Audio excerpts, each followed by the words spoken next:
What happened?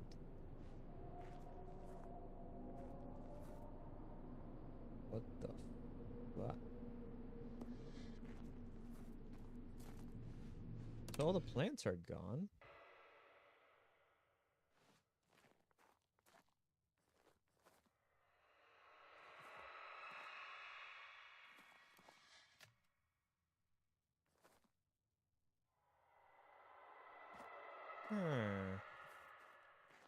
Skip.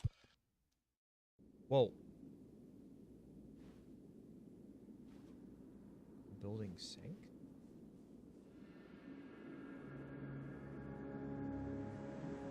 Skip button is no more.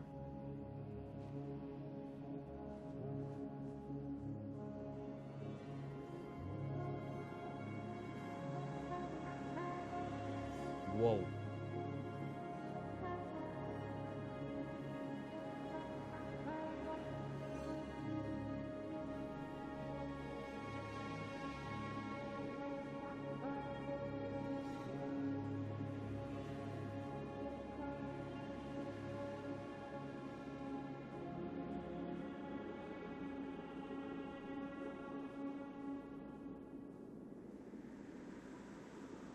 Saw that one coming.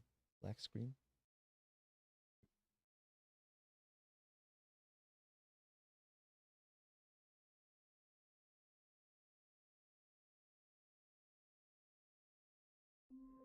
We're back at square one.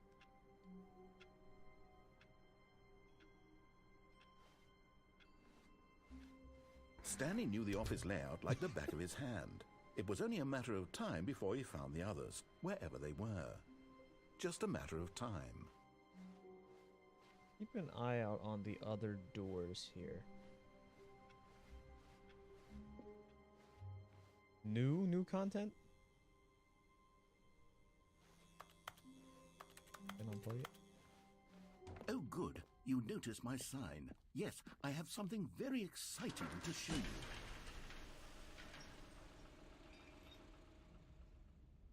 Brand new content. Okay. The skip button was a very good idea. It worked out very well.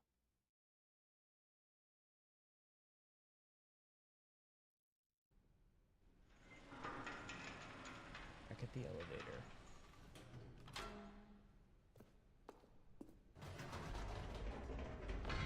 You see, Stanley, I've been reflecting on the Stanley parable and about how roundly disappointing this ultra deluxe version has turned out to be.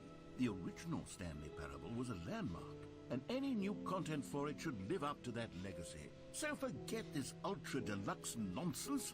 I say we take it one step even further. Which is why I'm very proud to announce for the first time ever, the Stanley Parable 2.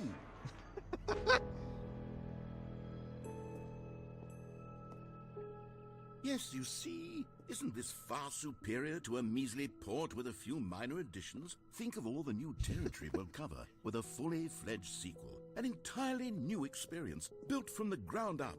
Why, there are so many possibilities. It could go in so many different directions. This is what fans have truly been asking for. Oh my god.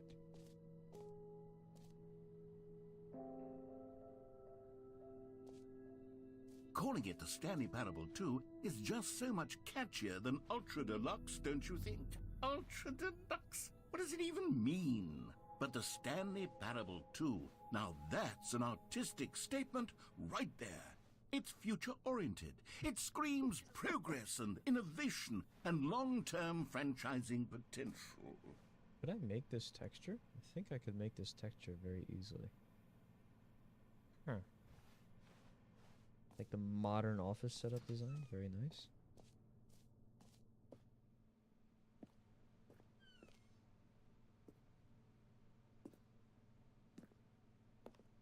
They're back. 2 doors.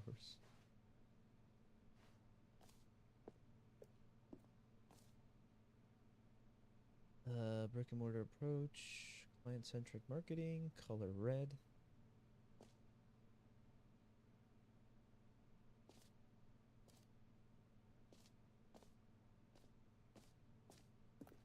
Oh, here we go. Logo ideas in Google Slides.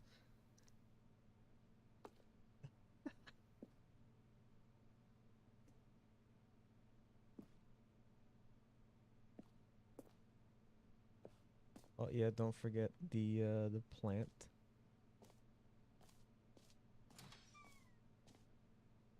Now, to be clear, I haven't quite nailed down what exactly the Stanley Parable 2 is going to be, but let's take a look at some of the features I've been developing for it. Oh, I boy. figure that if I can Who took loosely the red organize marker? a handful of Me. interesting concepts, Written in red that marker. surely the game will sort of naturally spring up around them. It'll all work itself out. Game development is much more of a fuzzy magic than anything scientific or logical, really.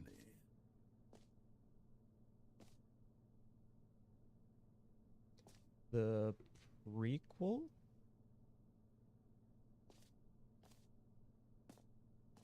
Sequels are good. Portal 2, Half-Life 2, Aladdin 2, Return of Jafar.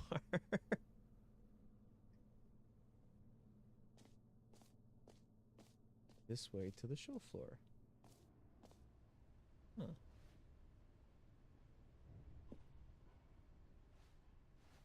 New features. Expo Hall 2.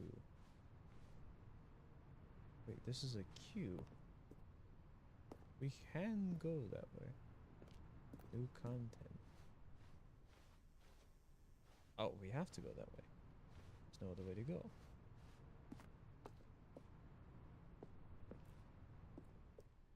Whoa. Here we are. Go on, try out some of the new features.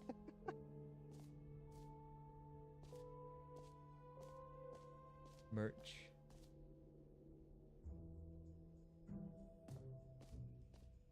There's, we'll get to that in a second.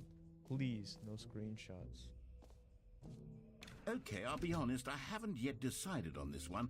I think that in the new version, the office could use a bit of decoration, like balloons. But I'm undecided on Get Well Someday and Happy Nah, didn't 12th do anything. Birthday. Which would you go with?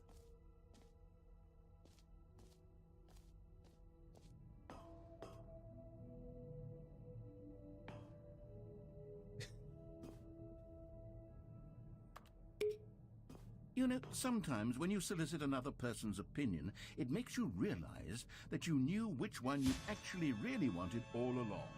Happy 12th birthday, step-niece, it is.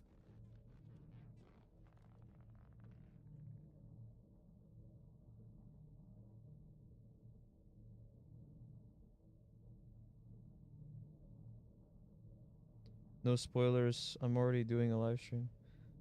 Well, why are you here? Oh. All of these have changed? Or actually, maybe I should have gone with... No. Yes. No, I've made my decision. We're moving on. Free new easy achievement. Get it here.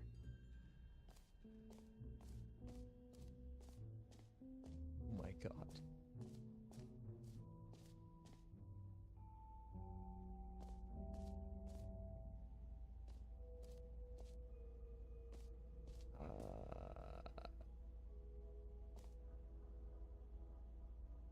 It just keeps going. Stanley, here's an idea that I'm truly fond of. It's never been done before in a video game. This is, in fact, a hole that you can fall down forever. That's right. Infinite falling. You can fall until the end of time, if you like. A stunning leap forward for video games as a medium. Get it? Leap forward? Falling down a hole? Oh, can't go that way. See, I want to be able to explore the rest.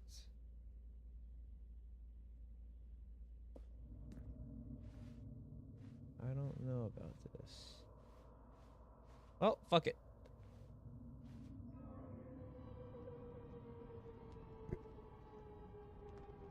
You see, isn't it wonderful? One of my more ingenious concoctions, if I do say so. Now then, since you've gotten to see the infinite hole, you can press the teleport button to pop back up to the top, and we can continue onward. Is this seriously? Now, I don't mean to be a bummer, but I do recommend you use the teleport button to go back to the top. Maybe do it on the sooner rather than later Okay, you can do all of spectrum them. Okay. things. Are you sure about returning to the surface? Okay, Stanley, I don't know quite how to say this tactfully, but it's possible that I slightly exaggerated the infinite nature of the hole. Is it a very, very deep hole? To be certain it is. It's an extremely deep hole.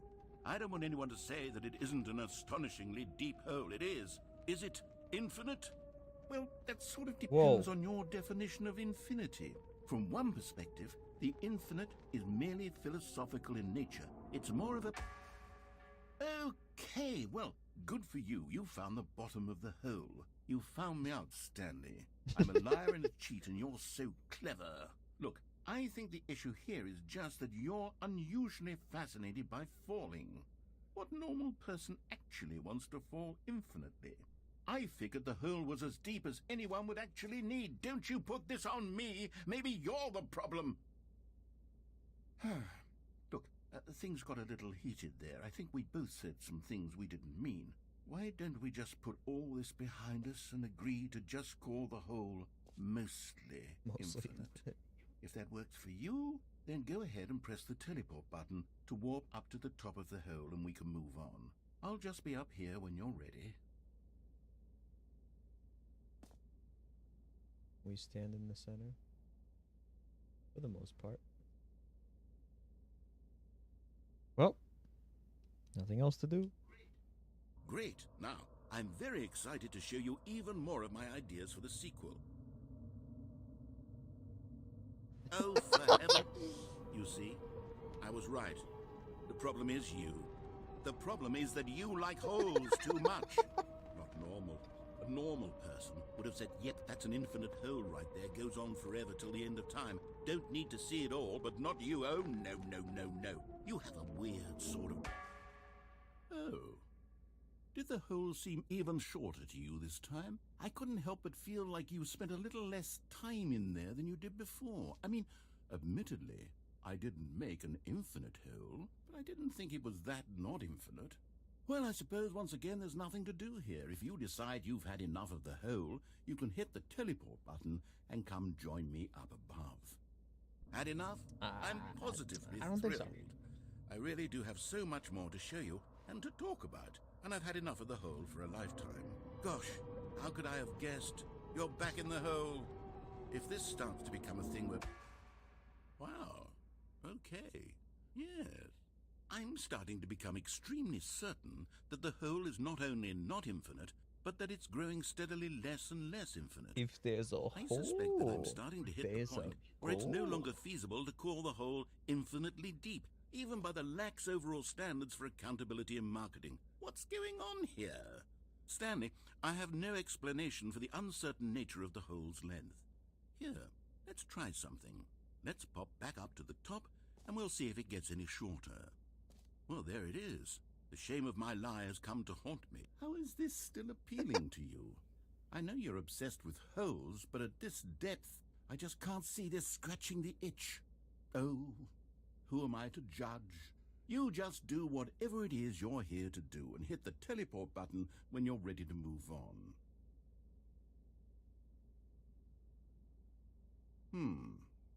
Is the, teleport button not working? You sure? Well, I mean, I really don't have an explanation. It was working just a moment ago. Try it again. Still nothing? Well, I suppose there is one thing I can do to fix this. I'm out. Goodbye, Stanley. You couldn't bear to be away from the hole, and now you'll get more time with it than you could ever have asked for. It's a win for everyone. You get to be with the hole, I get to do literally anything else. Take care, Stanley. I hope you and the hole have a wonderful rest of eternity together.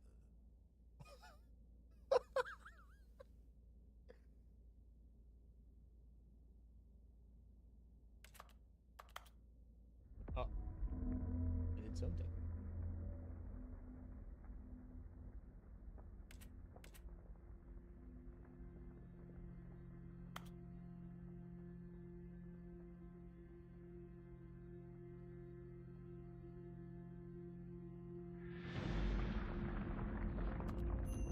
Wait. I entered the Konami code as best I could. I don't know if that did anything, but now we've made an elevator. Got some really cool music in the background too.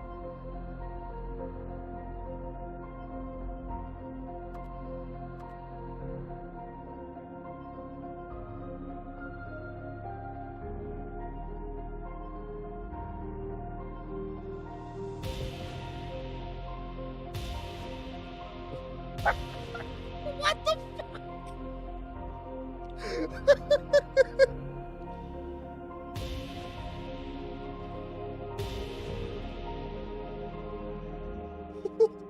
What the fuck?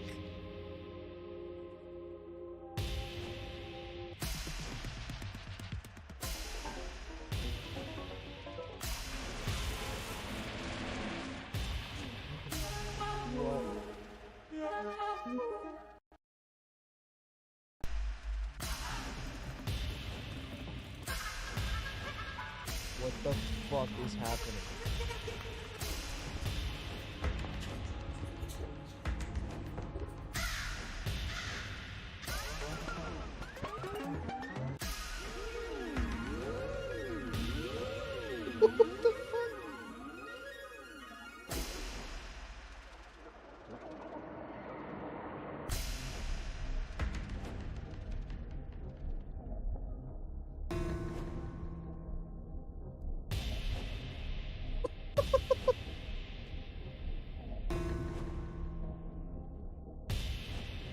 Oh, he's upside down.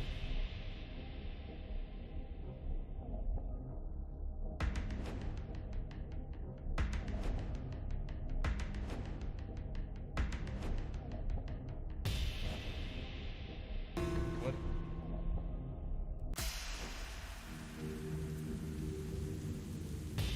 Stanley?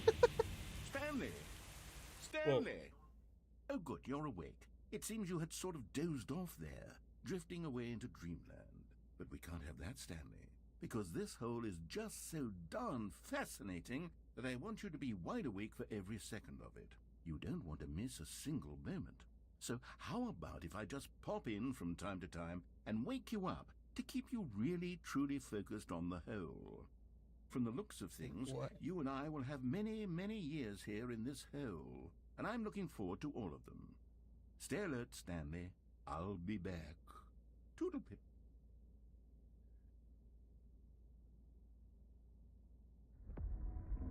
Uh-oh.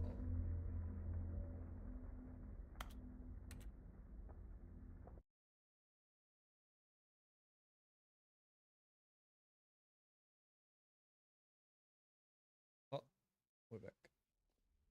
Here we are. Go on. Try out some of the new features. Reassurance bucket.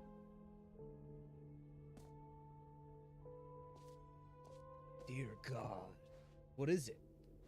Bucket.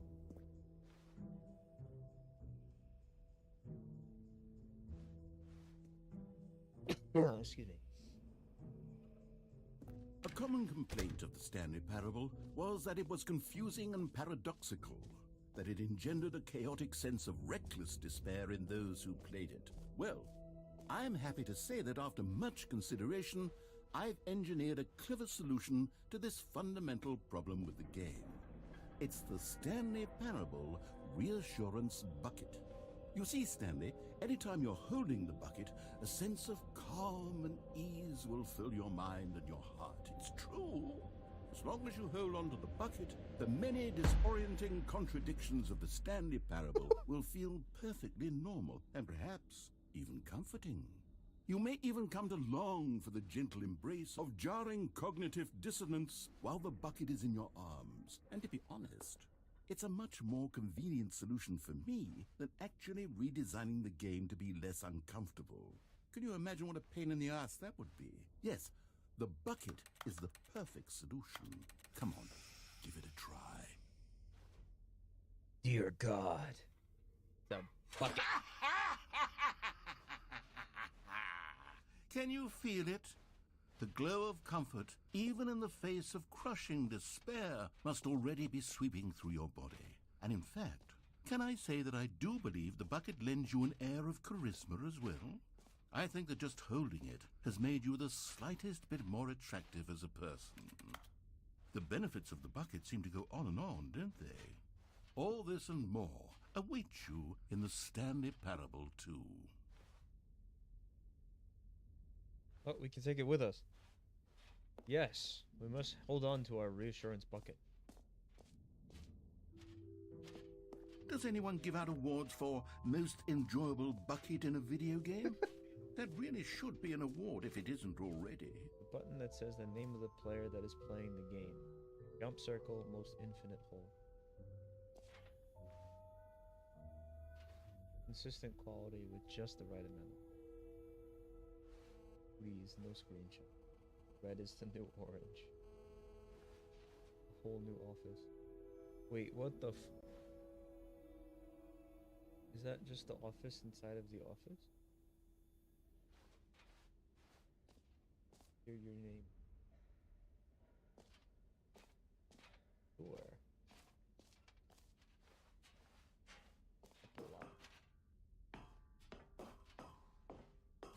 Oh. We have arrived to a balcony. And then the achievement. Free achievement, Settings World Champion. I've already gotten this one. So... Aha! I can see you've gotten the Settings World Champion achievement. Well done. You've experienced every setting, traveled to all corners of the settings menu. There's nothing you haven't seen. So, just for you, in the Stanley Parable 2, I'm including an entirely new setting, something called bumpscosity.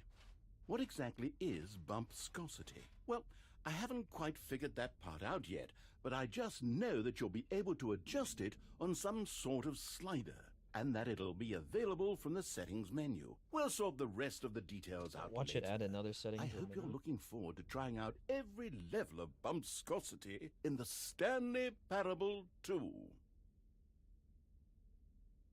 That was not...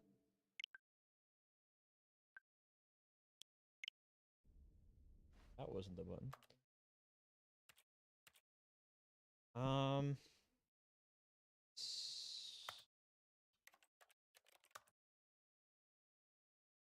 Speedrun.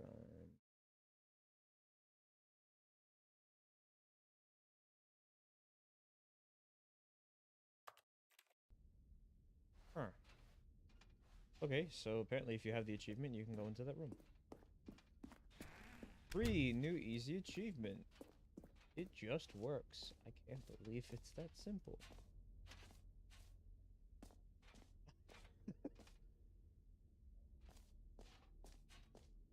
Pull the lever, receive your achievement, no more steps. Now here's something special. You remember that broken test achievement that got left in the game on accident? Well, I'm developing a technology to simply give you the achievement. Yes, you see, you'll come to this lever, and when you pull it, the achievement will be given to you. It's as simple as that. Test achievement unachieved. Okay, perhaps I should have clarified. This is technology that will exist. Right now, the achievement is still fully broken. I'm not a wizard, Stanley, but I guarantee it will be fixed in the sequel to at last satisfy the hordes of ravenous fans all over the world who have been uproariously demanding this feature. Gamers, we hear you, and I promise it will happen. There's a way to get it.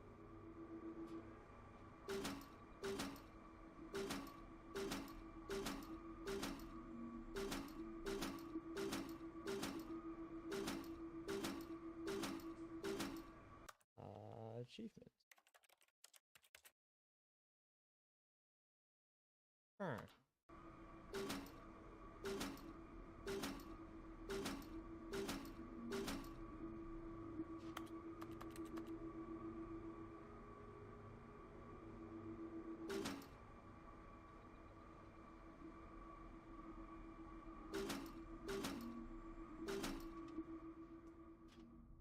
Free achievement is a scam.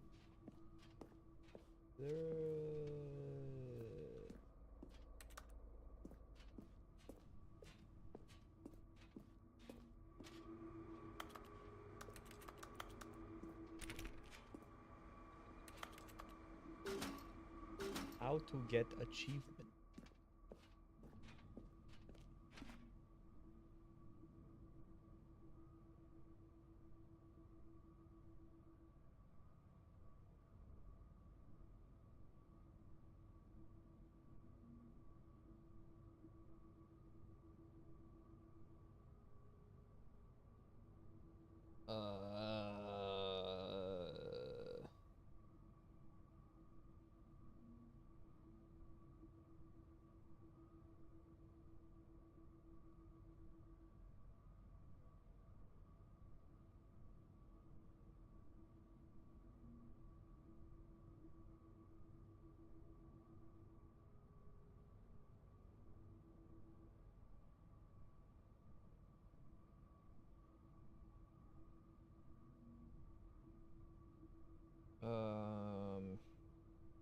The only way to progress requires quitting the game.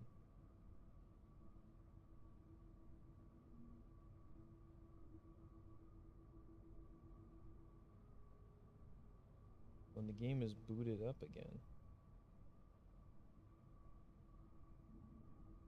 Huh.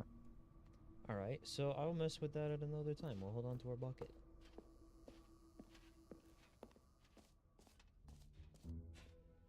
What else? What other exhibits haven't we seen yet? Oh yes, the jump circle. You know what? Let's bring the jump circle back for Stanley Parable 2 as well. It's a... Oh, wait. You already spent all your jumps the first time we saw the jump circle? Oh well. I suppose it can just be a nice decorative piece then.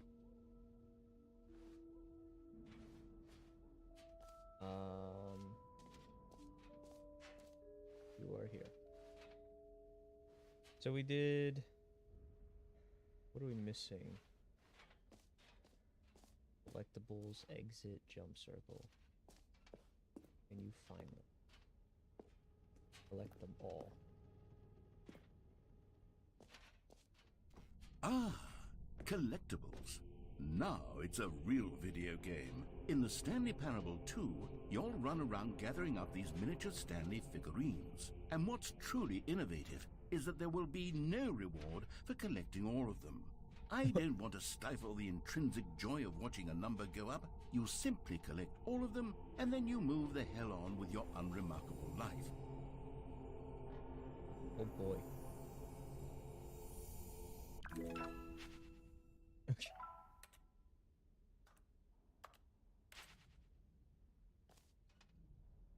Wait, hang on.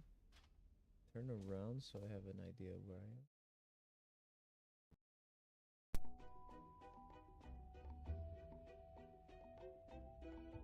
Okay, apparently that doesn't let me progress. God, it really is the worst when you collect everything in a video game and then they give you a big fancy reward for it. Absolutely tragic.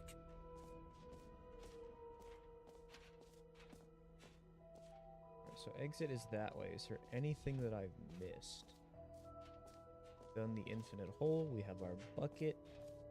Can't really mess with the jump circle.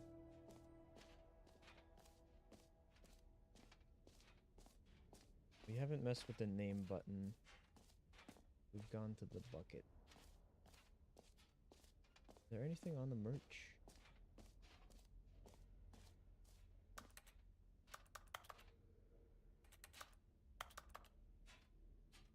Huh.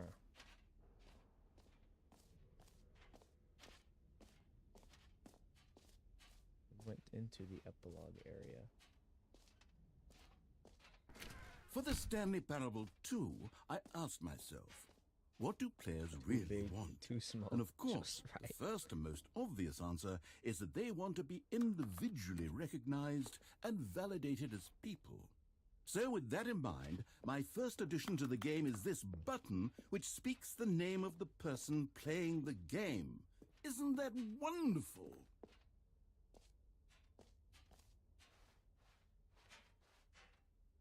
Jim. Sorry, I should have clarified. Right now, the button only says the name Jim, But of course, in the final game, this We're actually button doing will the same say thing right your now. name, Got any whatever tips or name that tricks? is. Here, Take the let's reassurance have you bucket. role play as Reassurance Jim bucket to is really simulate the full experience of reassuring. this feature. Just play along. I promise you'll love it. Okay, here we go. Let's take a deep breath, clear your mind, forget whoever you are, and simply become a person named Jim. Wow, it's I want ingenious. you to imagine yourself living as Jim, sleeping and waking as Jim. Jim. Whoa, hold on. I wasn't finished setting up the backstory. If you don't properly roleplay as Jim, then you'll never understand the impact of this button. Otherwise, it's just a stupid button that says somebody else's name. Okay, we're doing it again, and this time let me finish first.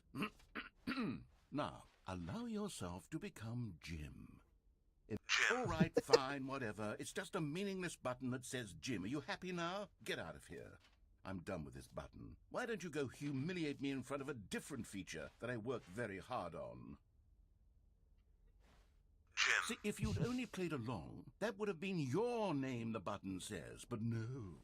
Instead, I can't even think about it. I'm taking the Jim button away.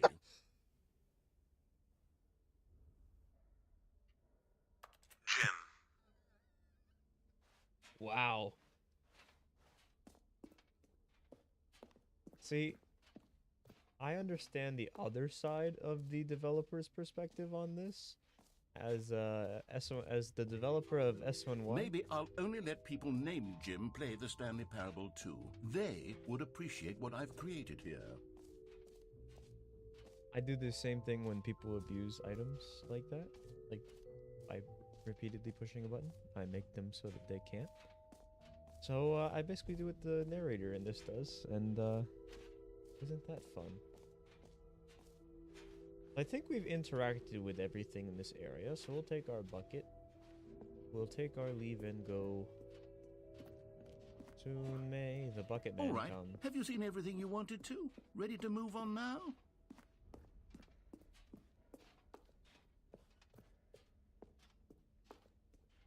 Please, no screech. So, Stanley, what do you think? Do you like all of the new features? Yes, I know it's not exactly clear yet how exactly these features will come together as one single coherent video game, but I can feel it in my soul. It's going to work. There's definitely a good game in there somewhere. Say, let's do an experiment. I'll arrange these new features together, and we'll see whether or not it coheres into a meaningful gameplay experience. I got very offended being called Jim. Okay. Are you ready? Here it is. I give you the Stanley Parable 2.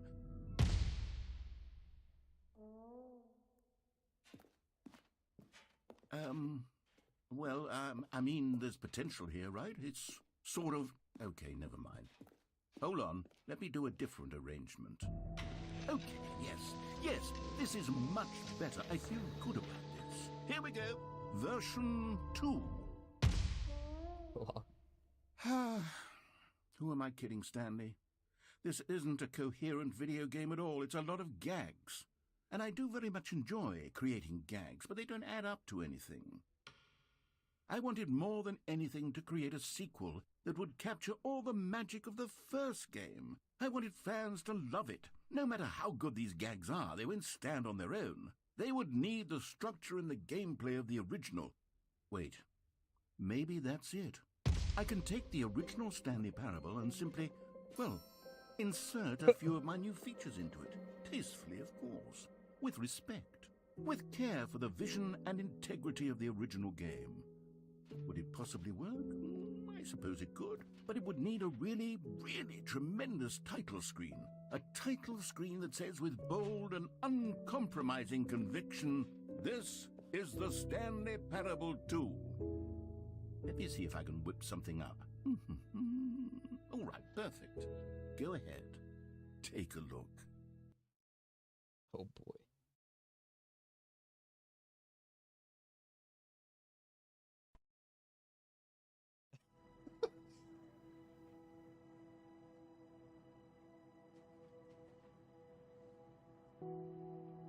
That's so weird, the background effect.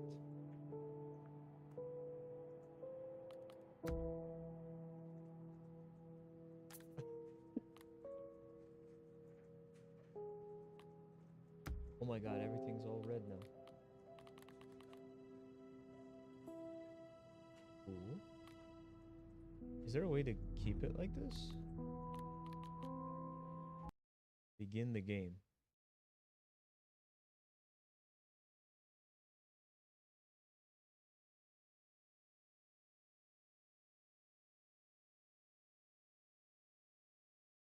This is the story of a man The named... skip button. It's back.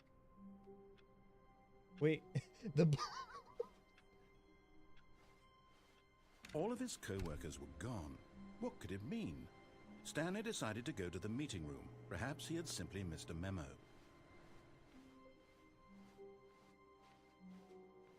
Reassurance bucket.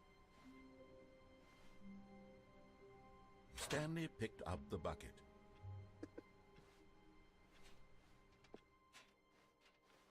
$4.16. Wasn't that the new content door? I think so. Oh, it's $4.16 again. Stanley clutched the bucket tightly to his chest and entered the door on his left. This was not the correct way to the meeting room, but Stanley had felt the bucket calling to him, telling him that the employee lounge was simply the place to be. And here it was. Had the bucket turned out to be correct? Was this better than the meeting room? Yes, Stanley thought to himself. Yes, perhaps it truly was. How insightful the bucket turned out to be. No, never mind. The bucket was wrong. Stanley took the door on his left to go back to the meeting room. No, Said the bucket. don't go to the meeting room. Go somewhere else. The cargo lift, yes. Go there. Go to the cargo lift.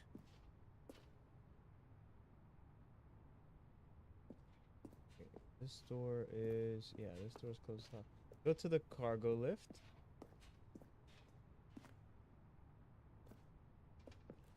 But Stanley feared that any path he walked might lead to the separation of himself and the bucket, his dearest friend. So he threw himself to his death, that they might die in one another's arms. How deeply touching.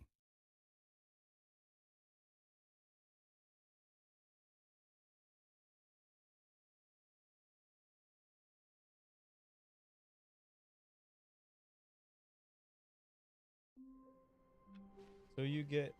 All of his co-workers were gone. What could it mean? Stanley decided to go to the meeting room. Stanley lifted the bucket into his arms, and a wave of comfort rushed So you over get him. different voice lines if you pick up the bucket. I don't know if it changes the endings. Stanley let's clutched the bucket do tightly the to his somewhat- chest and entered the somewhat door right on his thing. left.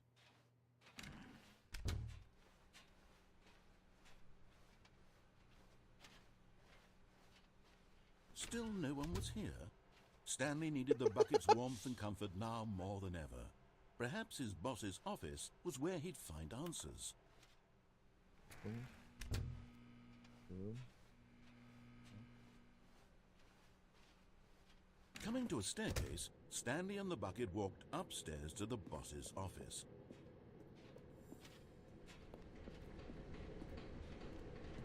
But Stanley just couldn't do it. He considered if I the have the possibility of comfort facing his bucket, I'll boss, get a different admitting ending he had here, left won't his I? post during work hours. He might be fined for that. And in such a competitive economy, why had he taken that risk? All because he Hang on, believed every... where-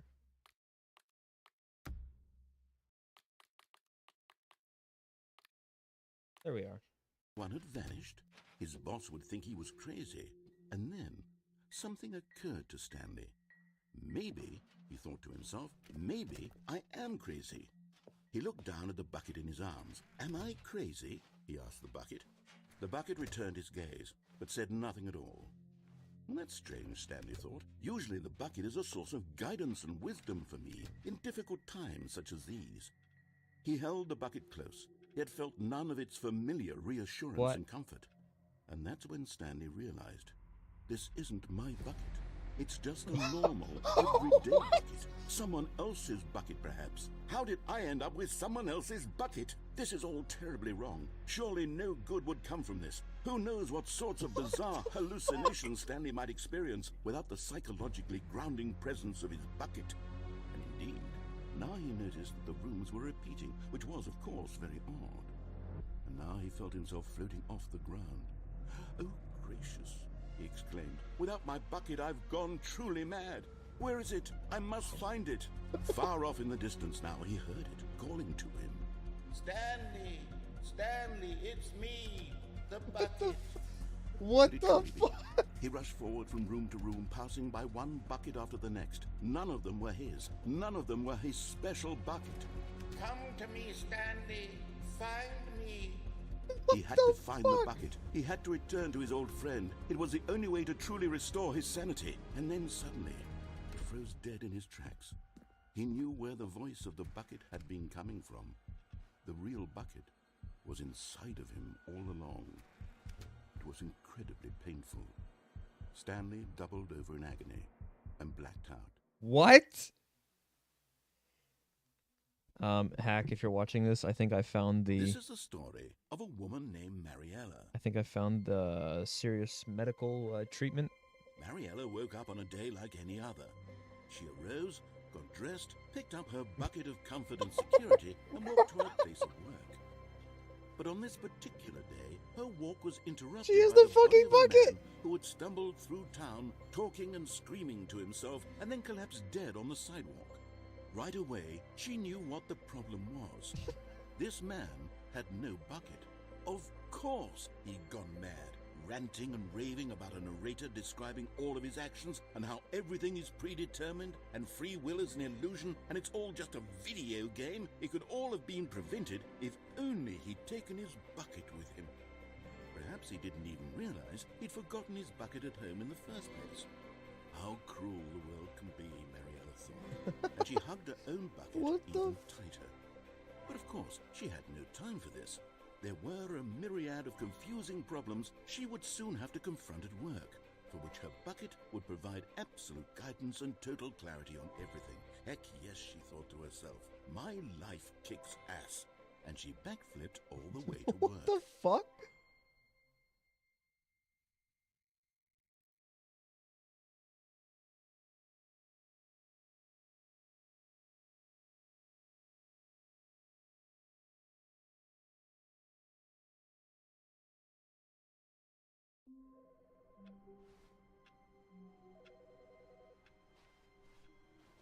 That is a phone in this area, isn't it?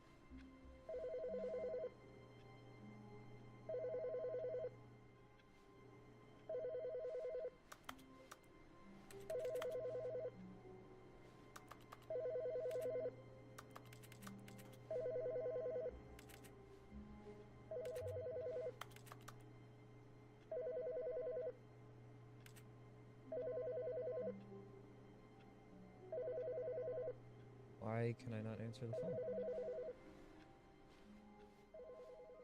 There was a phone here, wasn't there?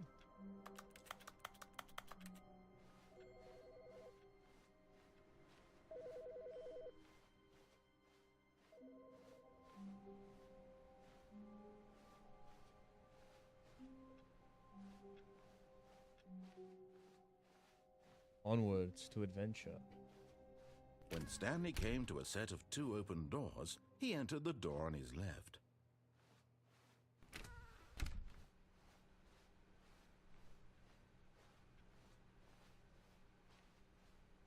Yet there was not a single person here either. Folk, there's an Feeling a ending wave in of the main disbelief, spawn room Stanley and an decided ending to go in up the to his first room boss's after office, spawn. hoping he might find an answer there. What? Let me in the broom. I can get in the broom closet. Stanley stepped into the broom closet, but there was nothing here, so he turned around and got back on track. I will stay right here in my lovely broom closet. There was nothing here. No choice to make, no path to follow, just an empty broom closet. No reason to still be here.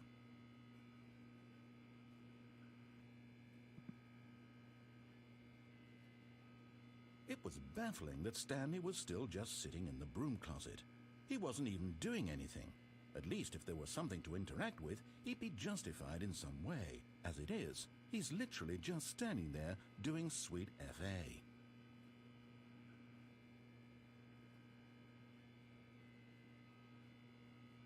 Are you really still in the broom closet? Standing around doing nothing? Why? Please offer me some explanation here. I'm genuinely confused.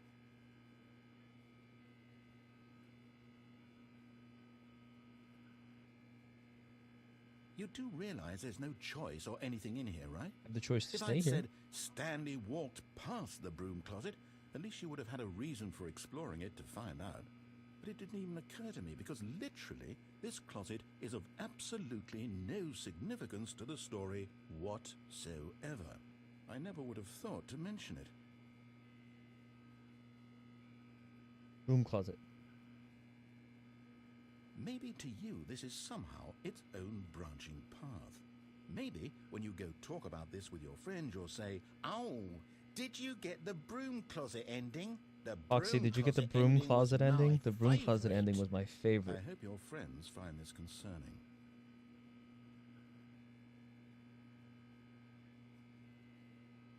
Stanley was fat and ugly and really, really stupid. He probably only got the job because of a family connection. That's how stupid he is. That or with drug money. Also, Stanley is addicted to drugs and hookers.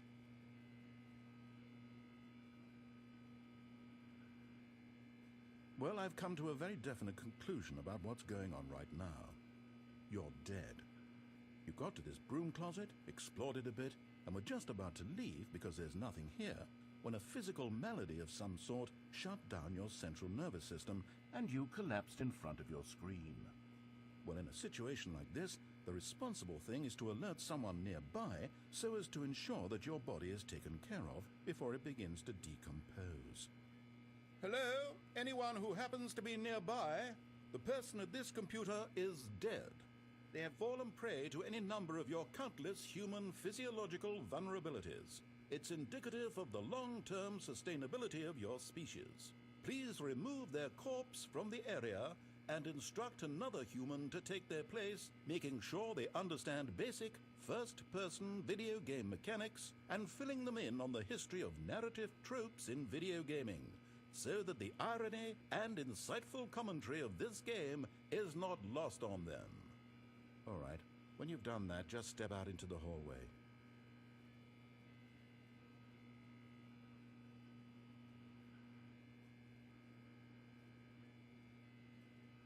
Minecraft is switching their account services.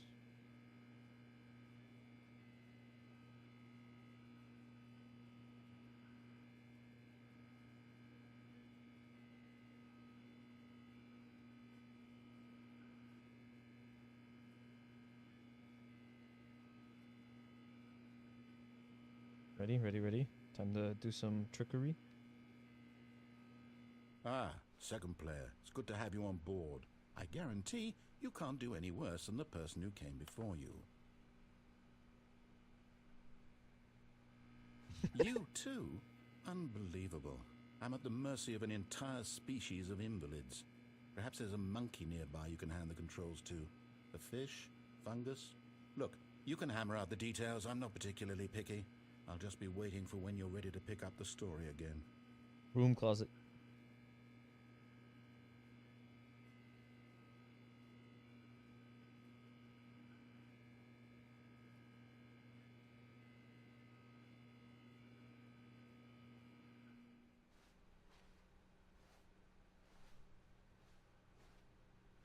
Coming to a staircase, Stanley walked upstairs to his boss's office.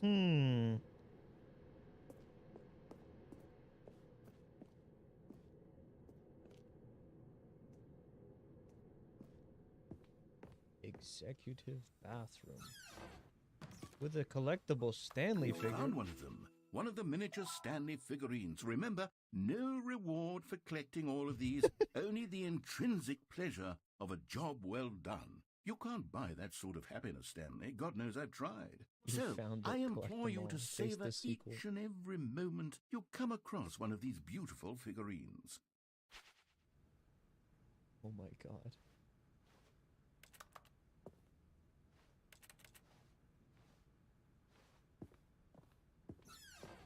I don't know how to get the line ending.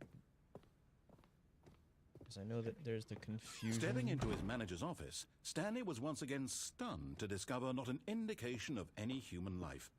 Shocked, unraveled, Stanley wondered in disbelief who orchestrated this. What dark secret was being held from him? What he could not have known was that the keypad behind the boss's desk guarded the terrible truth that his boss had been keeping from him. And so the boss had assigned it an extra secret PIN number, 2845. But of course, Stanley couldn't possibly have known this.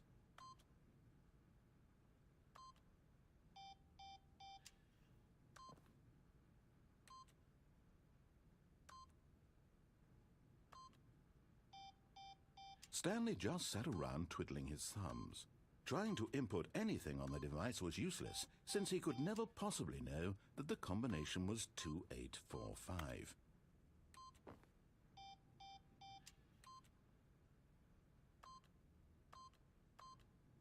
Yet incredibly, by simply pushing random buttons on the keypad, Stanley happened to input the correct What code the fuck? by sheer luck. Amazing. He stepped into the newly opened passageway. Huh.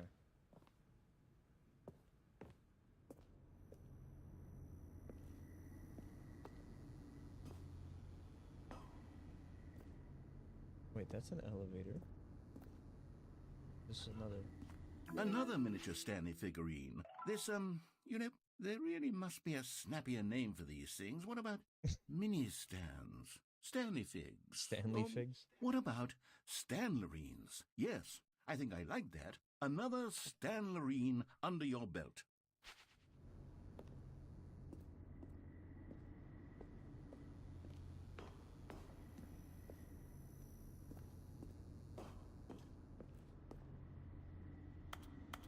Down is the only one that works.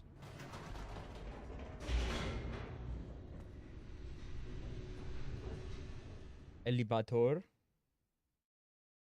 Loading. Oh, now look, the loading screen changed. Now it all says loading. Descending deeper into the building, Stanley realized he felt a bit peculiar. It was a stirring of emotion in his chest, as though he felt more free to think for himself, to question the nature of his job. Why did he feel this now, when for years it had never occurred to him? This question would not go unanswered for long.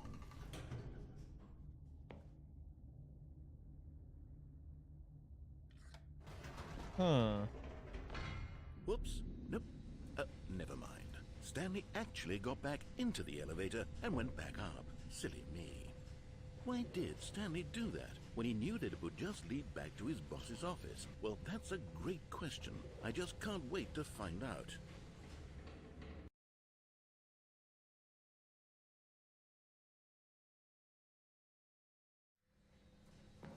Does it actually take us back to the boss office? It does. But why? Here we are, Stanley. It's your boss's office. Exactly the way it was before you got onto the elevator. It's still just exactly what it is. What a decision you've made to come up here and look at the office again. This has fleshed out the plot of the story in new and fascinating ways I could have never anticipated. It's that keen eye for storytelling that you have, an incisive rapid fire of critical plot points, I simply one love after the other, weaving a rich the narrator tapestry of uncompromising narrative. being like, Wow. what the fuck are you doing? I'm bolted to the edge of my seat. What was it? 2845? Apparently doesn't work. Alright, I'm being summoned. Give me a second.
Stanley continued to do everything that the narrator told him not to do.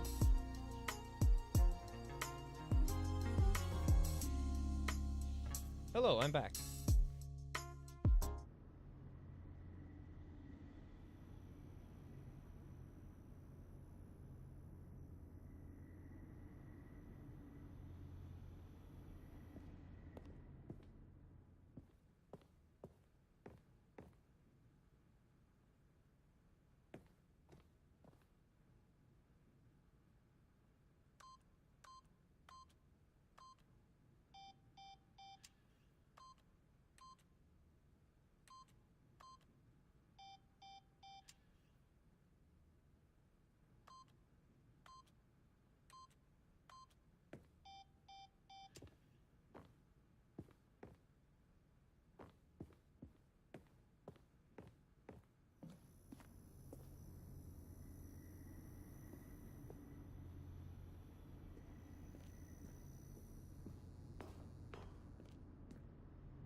Incredible. Now he's getting back into the elevator and going down again. Ladies and gentlemen, how does he keep coming up with all of this?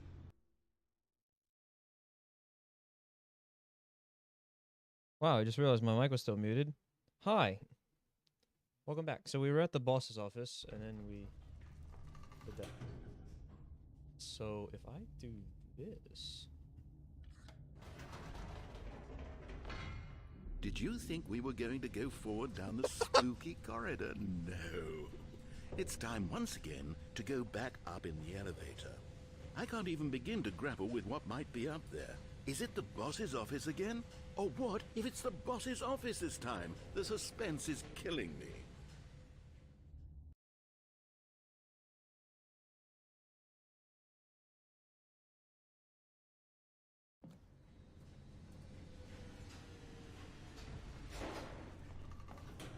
What if it's not the boss's office? Oh my god. It's the boss's office. This absolutely changes everything for me. Give me a time out here for a minute while I process this.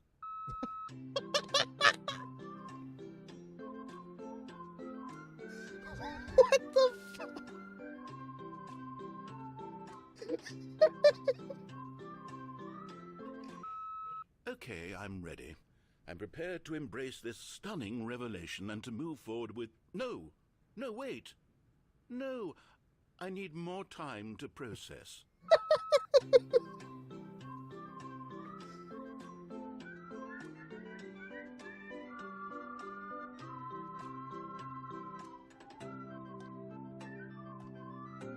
What the fuck?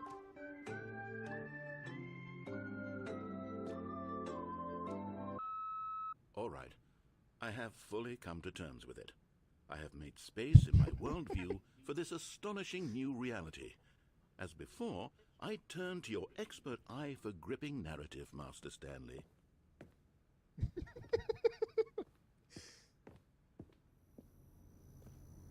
So, we went up to the boss's office. Of course. Going back down in the elevator. How did I not anticipate it?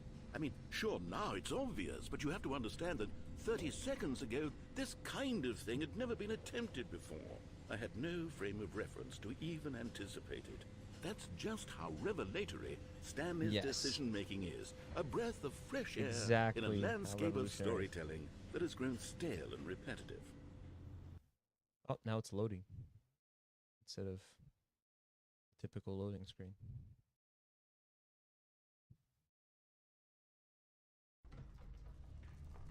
For the first time, Stanley is going to explore the corridor.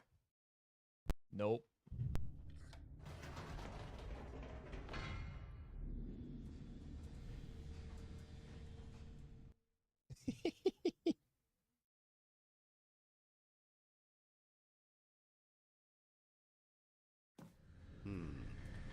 You know what?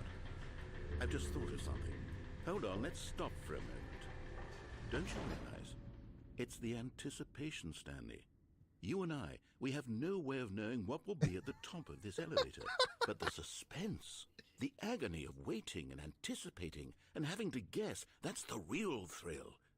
Oh, I simply don't want to let that feeling go. It's so precious, so fleeting. Why don't we take this elevator ride nice and slow? There we go. Isn't this so much more exciting? You know, Stanley, it seems like nowadays the only thing that audiences want is to be shocked as loudly and frequently as possible. They want big, explosive moments flung right in their faces from the very moment that things get started. But where's the tension? Where's the trust in the audience to build a slow and nuanced appreciation for the story, the characters? Why aren't we given time to imagine the surprises, to have to think and to anticipate, and then to marvel at the eventual reveal? This is storytelling, Stanley. What you and I are doing right now. This is the most exciting narrative to be developed in years, and it's really all because of you. You're the one who took this bold step of revisiting the exact same locations over and over. Truly, I mean it. This is unique and different. It's not like anything else out there. You see, I want stories that surprise me, Stanley. I want to have to think. I want to be engaged and not pandered to. We're being fed such unimaginative drivel all the time, and we all know it, which is why we're so starved for content that makes us feel sharp and vital and alive. That's why people like you so much, Stanley, because you're not afraid to spit in the face of tradition. You're a role model, you know? People look up to you. Which is why, though I didn't know when to spring this on you, but, well, I've gathered a little press conference for you, so that you can talk about your work and your storytelling and your life. Yes, I know you're not much for the public eye, but I thought it would especially mean a lot to the people who have been following you from the beginning. They really look up to you, Stanley. I don't know if you realize the impact you have on them. This is the kind of gesture that might leave a tremendous impact on them for the better.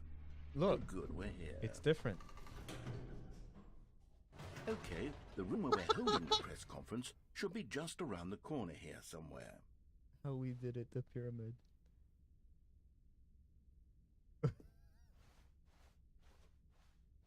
What the fuck? Wait. Wait.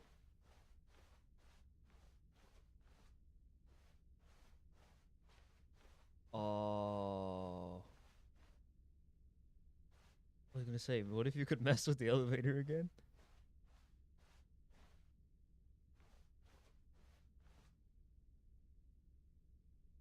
Stage door. Minecraft door sound. Yes, here it is, just through this door. Minecraft door sound. World's first sentient machine. Doing great. Conversation with Alexander the Great. New stage. All right, are you ready? I've told them you're going to speak a little bit about the nature of surprise in storytelling and what it means to craft a truly unpredictable narrative. Oh, don't worry. You'll do great. Just be yourself and speak from the heart. I'm really proud of you, Stanley. Okay, it looks like they're ready for you. Go get them. What the fuck?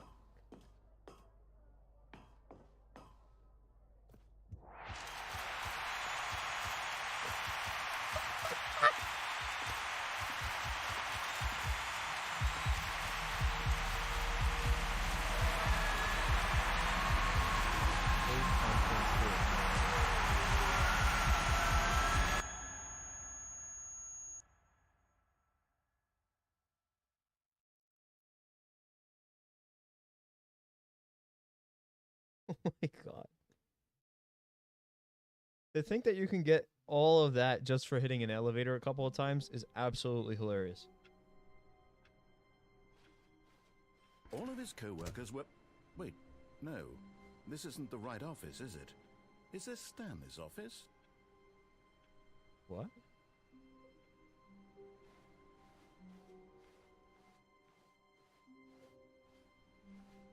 I'm not gonna pick up the bucket.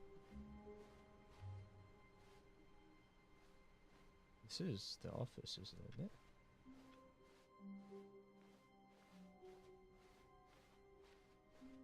When Stanley came to a set of 2 open doors, he entered the door on his left.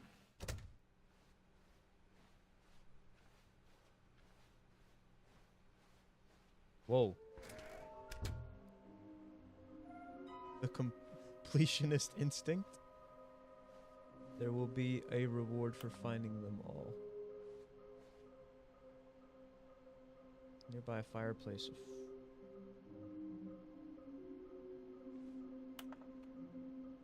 Large room, lots of boxes. Stairs, something to do with stairs. Somewhere both red and blue. This is some kind of game. There must be a point to this. Warehouse.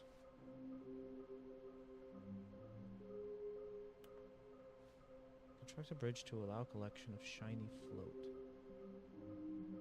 Retrieve Chris's remains from warehouse floor. Construct a new structurally sound bridge.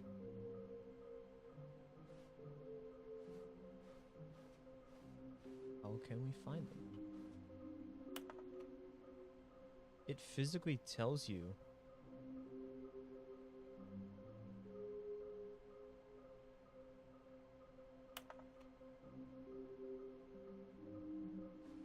How can you tell what spotted one? What makes them float in the air? Who took these pictures of them?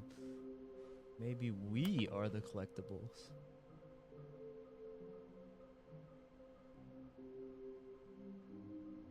Biglies.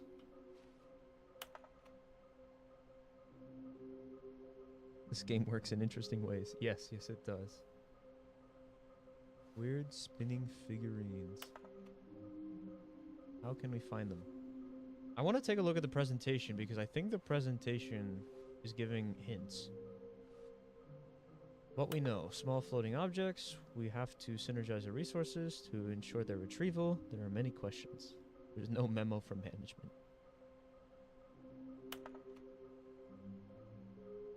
Who took these pictures of them is a very, very good question. But it's the only question that doesn't have a question mark. Biglies are hard to find. Follow the clues provided by employee 416. We can do it. Red room. In the boss's office by the fireplace, right? Stairs. Something to do with stairs. A large room, lots of boxes. Somewhere with both red and blue. This has to be the doors. I have to remember how to get to the doors. Stairs, something to do with the stairs. That might be the stairs by the manager's office. And I don't know what room has a lot of boxes. Has it? Oh, no. Oh, no, no, no, no, no, no, no, no, no, no, not again. I won't be part of this. I'm not going to encourage you. I'm not going to say anything at all. I'm just going to be patient and wait for you to finish whatever it is you enjoy doing so much in this room. Please take your time. That I will. We will enjoy the lovely sounds and sights of the broom closet.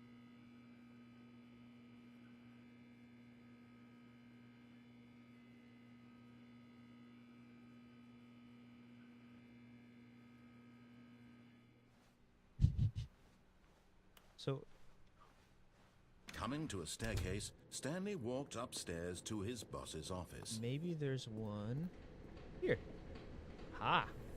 Okay, I'm going back to the name of these little Stanley figurines, and now I'm torn between Stanlerines and Figlies. What do you think, Stanley? What name better encapsulates the intrinsic sense of happiness that you get from seeing a small number in the corner of your screen go up by 1? Let me sit on it. I'm sure it will come to me. So the company calls them Figlies. A large room with lots of boxes. So does that mean it's on the warehouse floor? I have to figure out how to get there. We've gotten the one here. Which is fine.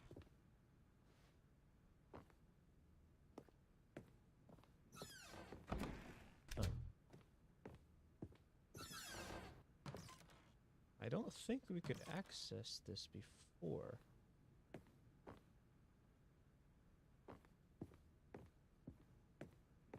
Can we go up and down on the elevator a bunch of times?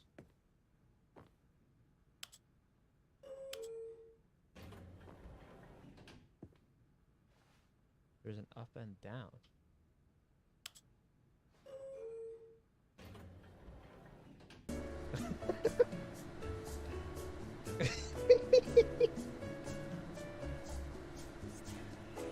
The voice whispers Stanley in the fucking elevator music?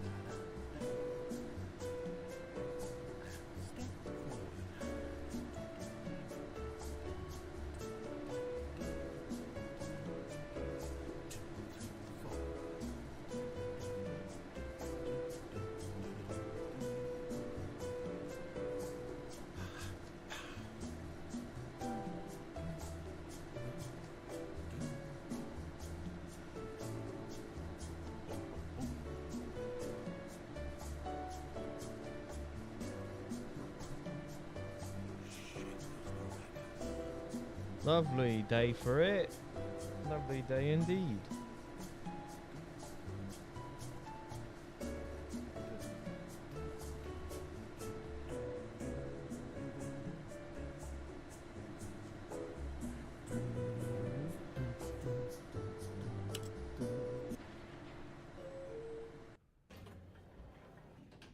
Wait a minute.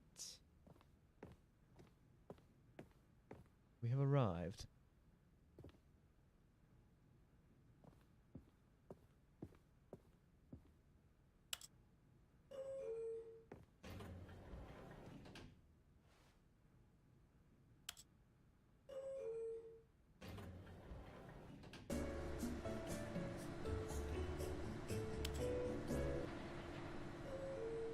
Aha! The elevator was a trick all along. See, there's no gap. It's just a sliding door.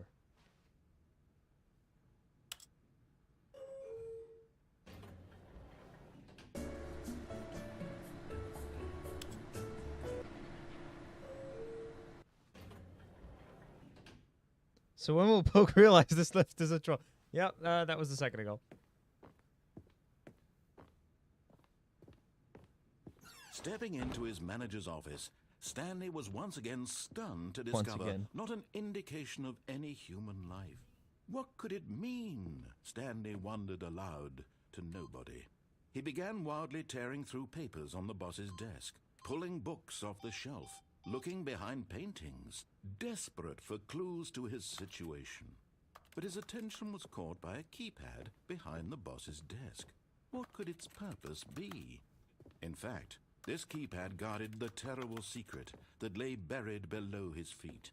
And so the boss had assigned it an extra secret PIN number, 2845. But of course, Stanley could, yet incredibly, by simply pushing random buttons on the keypad, Stanley happened to input the correct code by sheer luck. Amazing. He stepped What into happens the if you put the newly keypad opened entry in passageway. before he gives you the hint? That'd be quite funny. Oh, we're gonna fuck with the elevator again, you know it.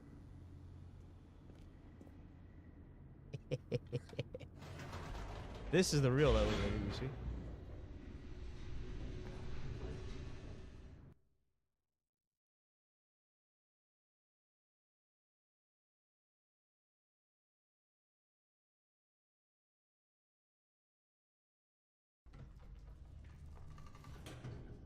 We'll never figure out what lies beyond this point. Whoops. Nope. Never mind. Stanley actually got back into the elevator and went back up. Silly me. Why did Stanley do that when he knew that it would just lead back to his boss's office? Well, that's a great question. I just can't wait to find out. I think we'll get this. If we do this, we'll get the same ending that we had before. Oh my god, I've been streaming for 3 hours. Alright, we're back at the boss's office. Wait, the elevator is disabled until we, I guess, go out here. Here we are, Stanley. It's your boss's office. Exactly the way it was before you got onto the elevator. It's still just exactly what it is. What a decision you've made to come up here and look at the office again. This has fleshed out the plot of the story in new and fascinating ways I could have never anticipated. It's that keen eye for storytelling that you have. An incisive rapid fire of critical plot points, one after the other, weaving a rich tapestry of uncompromising narrative. Wow. I'm bolted to the edge of my seat. Incredible. Now he's getting back into the elevator and going down again. Ladies and gentlemen, how does he keep coming up with all of this? So I think that will give us the same ending that we've already gotten, so I guess we'll continue. We will continue as we were.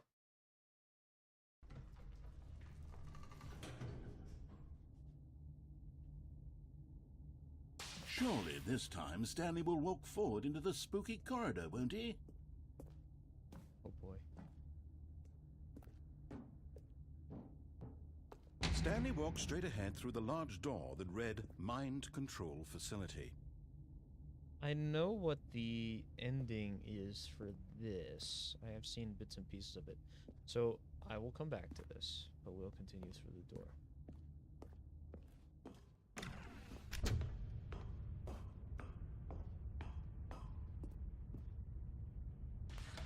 The lights rose on we're on the bottom enormous panel of room this. packed with television screens. What horrible secret did this place hold? Stanley thought to himself. Did he have the strength to find out? The button is pushed in. It seems as though all these platforms will be interconnected. We have another button. We'll enable our camera screens. Now the monitors jumped to life, their true nature revealed. Each bore the number of an employee in the building, Stanley's co-workers. The lives of so many individuals reduced to images on a screen, and Stanley, one of them, eternally monitored in this place where freedom meant nothing. 427.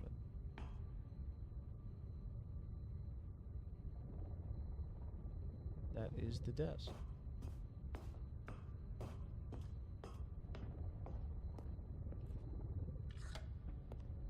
This mind control facility, it was too horrible to believe. It couldn't be true.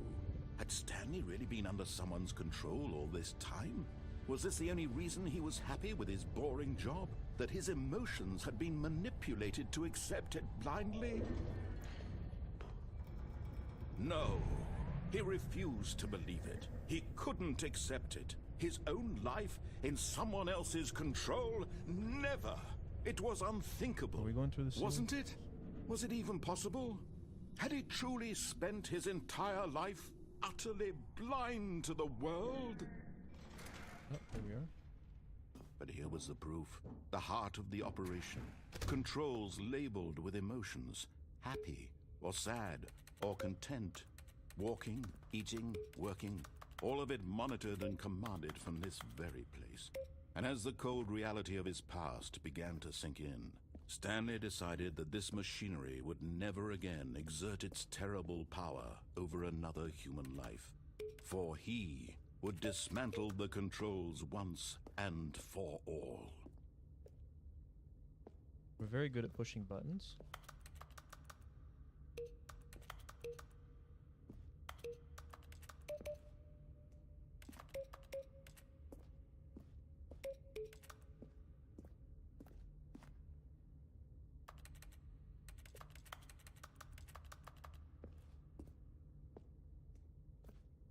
Is there something that happens if you push all of the buttons?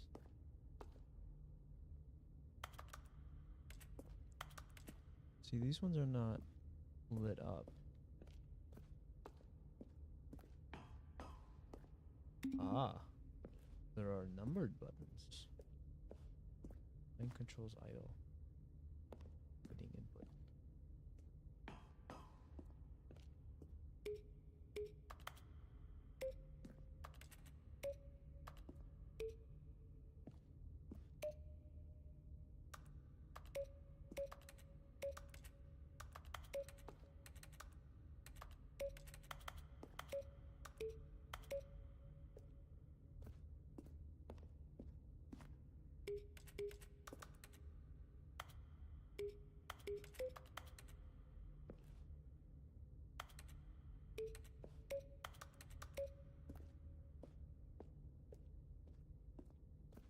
Console disabled.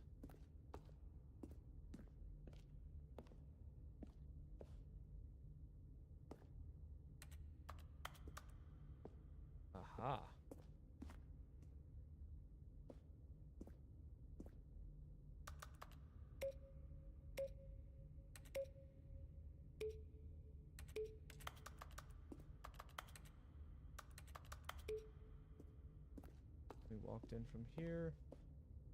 Pressed all the buttons. So that doesn't really do anything. We have stairs. Buttons 1 and 2.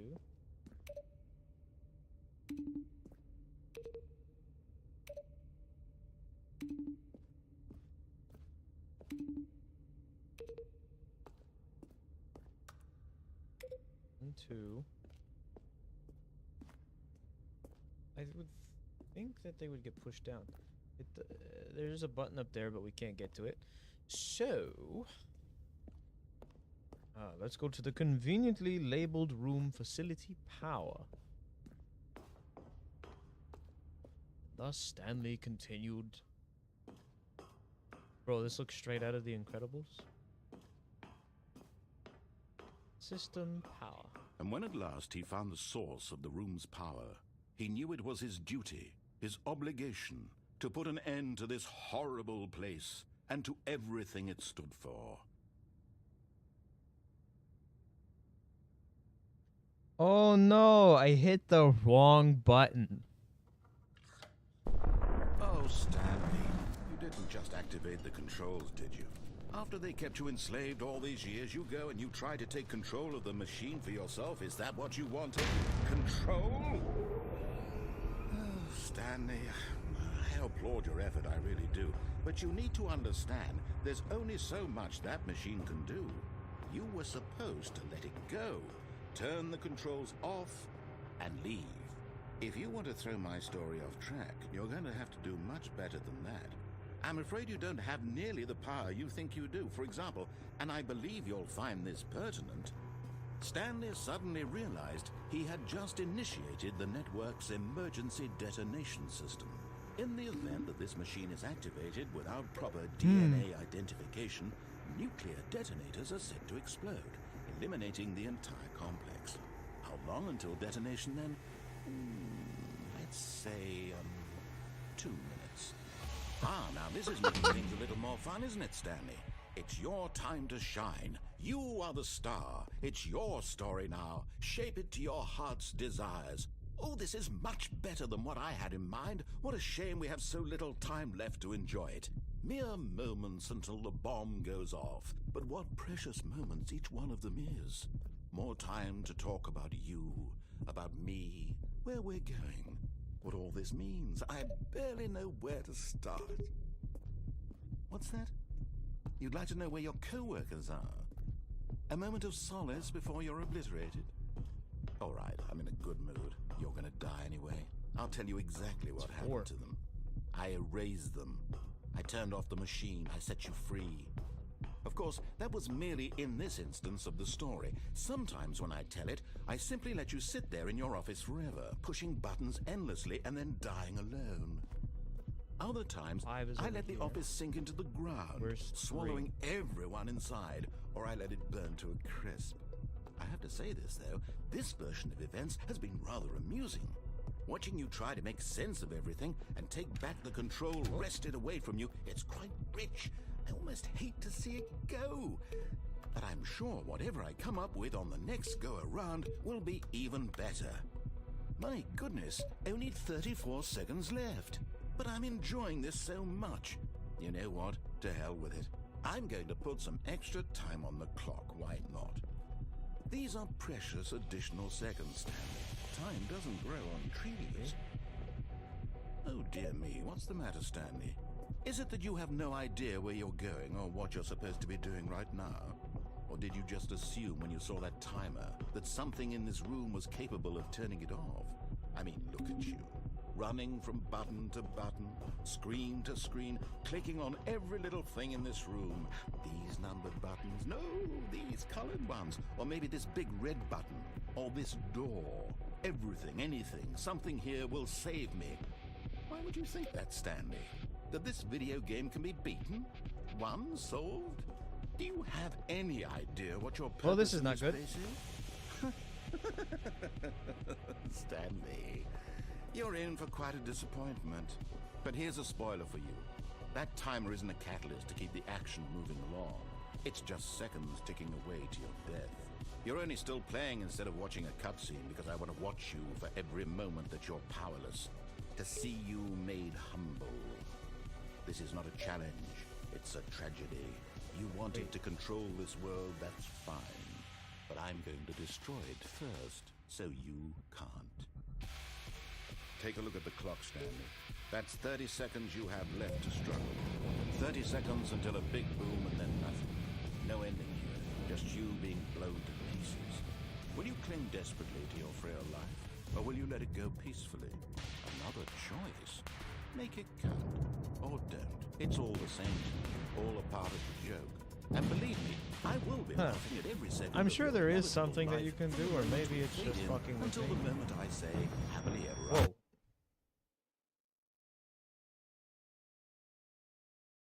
Yeah, definitely not in 5 seconds.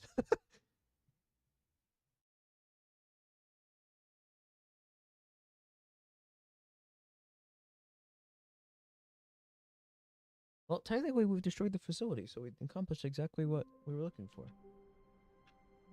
Am I wrong? Even now, Stanley's office was a distant memory. What did it look like?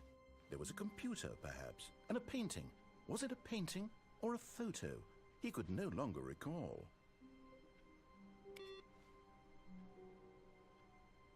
We've turned off the computer.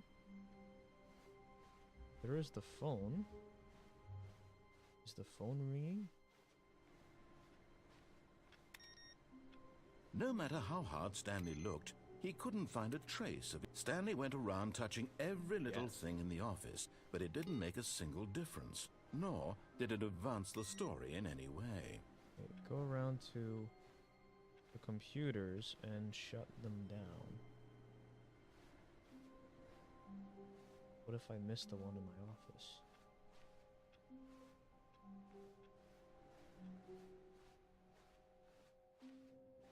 Meeting today. Figurine Finders Committee.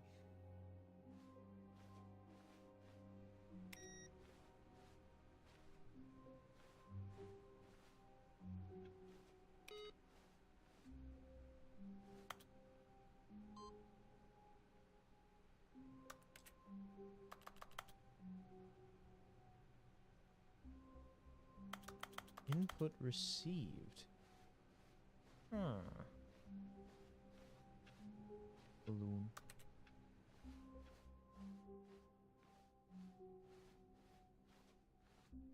When Stanley came to a set of 2 open doors, he entered the door on his left. Just to continue about our day. I love how the lighting changes as soon as you enter the room. So we found the one at the stairs. We need the red and blue doors and then the warehouse floor. Ah, look, broom closet no longer accessible. They don't like us. Coming to a staircase, Stanley walked upstairs to his boss's office.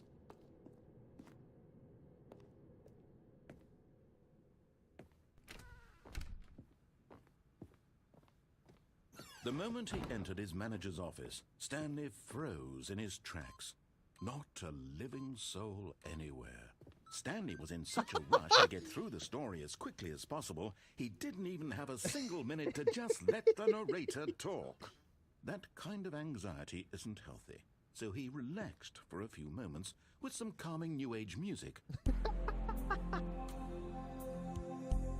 Oh boy.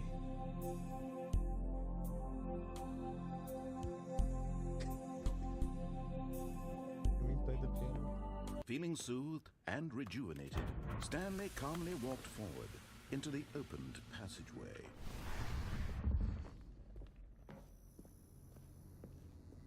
Calmly.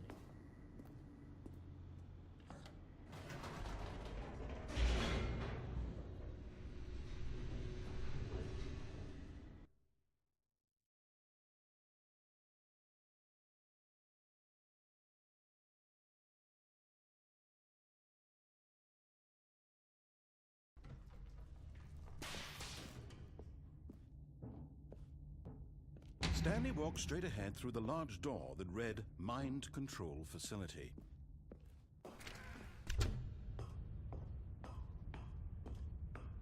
Button. The lights rose on an enormous room packed with television screens. What horrible secret did this place hold? Stanley thought to himself. Did he have the strength to find out?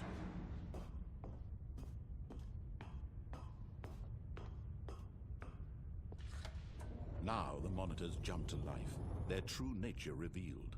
Each bore the number of an employee in the building, Stanley's co-workers. The lives of so many individuals reduced to images on a screen, and Stanley, what number is that? one of them, eternally monitored in this place where freedom 528? meant nothing.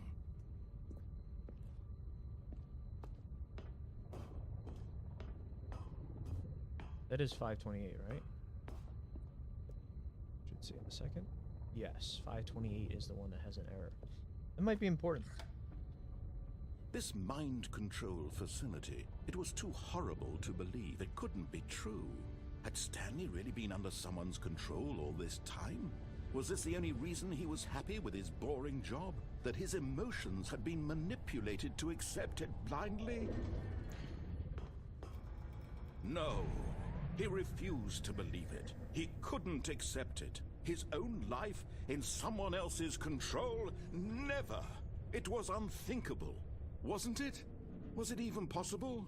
Had he truly spent his entire life utterly blind to the world? But here was the proof. The heart of the operation. Controls labeled with emotions. Happy, or sad, or content.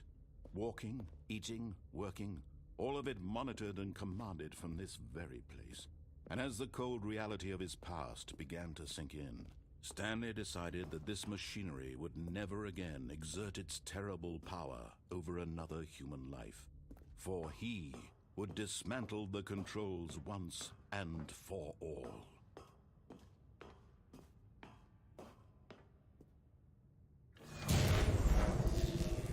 Da-dun. Da-da-dun.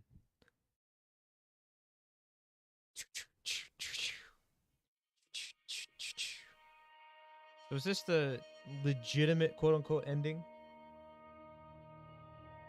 Blackness and a rising chill of uncertainty.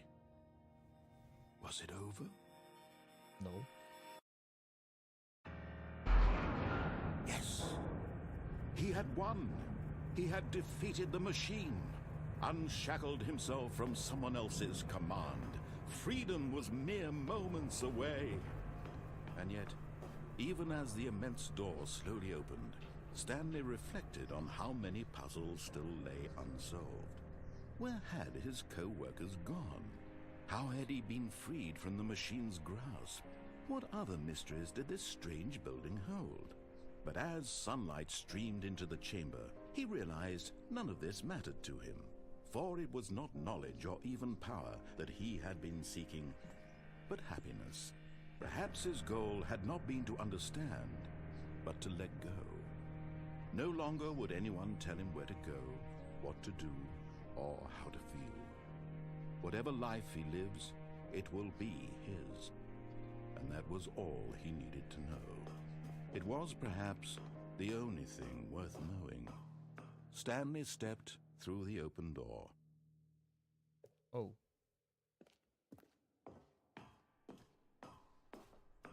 This does not look right.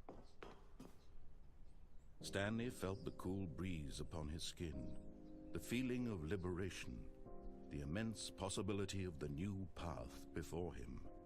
This was exactly the way, right now, that things were meant to happen. And Stanley was happy. No, I'm not happy. I'm absolutely fucking pissed. Achievement unlocked. Beat the game. Or did we? Stanley was so confused that he had not reached the true ending of Stanley 2. Well then. How wonderful. Stanley was alone. Finally. This is great, he thought to himself. This is what I've wanted all along. I got what I wanted. No matter how hard Stanley looked, he couldn't find a trace of his co-workers.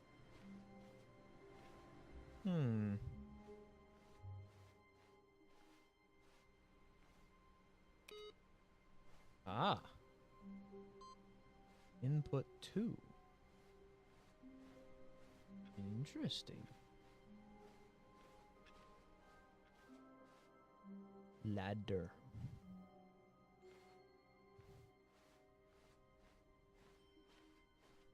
When Stanley came to a set of 2 open doors, he entered the door Doesn't on his the left. stairway down to the... Doesn't the stairway go down to the red and blue? Maybe? Mission status. Get there. One more broom closet. Memory of the broom closet. Coming to a staircase, Stanley walked upstairs to his boss's office. But Stanley just couldn't do it. He considered the so that does not possibility take of us to facing the his blue red boss, door. admitting he had left This his is just post the during magazine work thing. hours. He might be fired for that. And in such a competitive economy, why had he taken that risk? All because Without he the believed bucket. everyone had vanished. His boss would think he was crazy. And then something occurred to Stanley. Maybe, Aha! We still have the customized menu. thought to himself, maybe I am The crazy. sequel is now paused. All of my co-workers blinking mysteriously out of existence in a single moment for no reason at all. None of it made any logical sense. And as Stanley pondered this, he began to make other strange observations. For example, why Dun, dun, couldn't he see dun. his feet when he looked down? Why did doors close automatically behind him wherever he went? And for that matter, these rooms were starting to look pretty familiar. Were they simply repeating? No, Stanley said to himself, this is all too strange. This can't be real. And at last, he came to the conclusion that had been on the tip of his tongue. He just hadn't found the words for it. I'm dreaming, he yelled. This is all a dream. Oh, what a relief Stanley felt to have finally found an answer, an explanation. His co-workers weren't actually gone. He wasn't going to lose his job. He wasn't crazy after all. And he thought to himself, I suppose I'll wake up soon. I'll have to go back to my boring real-life job pushing buttons. I may as well enjoy this while I'm still lucid. Dun dun dun. So, Would he the red and the imagined blue be the himself 2 flying doors in the and began to storage room when gently you... float above the Yes, ground. yes, that's where I need to go. Then he imagined himself soaring through space on a magical starfield, and it too appeared. It was so much fun, and Stanley marveled that he had still not woken up. How was he remaining so lucid? And then perhaps the strangest question of them all entered Stanley's head. One he Made was by Unity's amazed he particle hadn't system. asked A himself great sooner. system. Why is there a voice in my head dictating everything that I'm doing and thinking? Now the voice was describing itself being considered by Stanley, who found it particularly strange. I'm dreaming about a voice describing me, thinking about how it's describing my thoughts, he thought. And while he thought it all very odd and wondered if this voice spoke to all people in their dreams, the truth was that, of course, this was not a dream. How could it be? Was Stanley simply deceiving himself, believing that if he's asleep, he doesn't have to take responsibility for himself? Stanley is as Wait, awake this is right different. now as he's ever been in his life.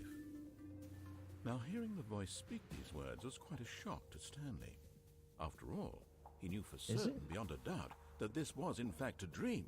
Did the voice not see him float and make the magical stars just a moment ago? How else would the voice explain all that? This voice was a part of himself too. Surely, if he could just... He would prove it. He would prove that he was in control, that this was a dream. So he closed his eyes gently, and he invited himself to wake up. He felt the cool weight of the blanket on his skin, the press of the mattress on his back, the fresh air of a world outside this one. Let me wake up, he thought to himself. I'm through with this dream. I wish it to be over. Let me go back to my job. Let me continue pushing the buttons. Please, it's all I want. Pushing the narrator's buttons I want is my what we're gonna do. apartment and my wife And continue and to my do. job. All I want is my life exactly the way it's always been. My life is normal. I am normal. Everything will be fine. I am okay.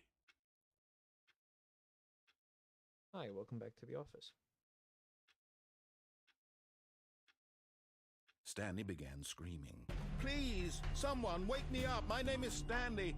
I have a boss. I have an office. I am real. Please, just someone tell me I am real. I must be real. I must be. Can anyone hear my voice? Who am I? Who am I? And everything went black. Done.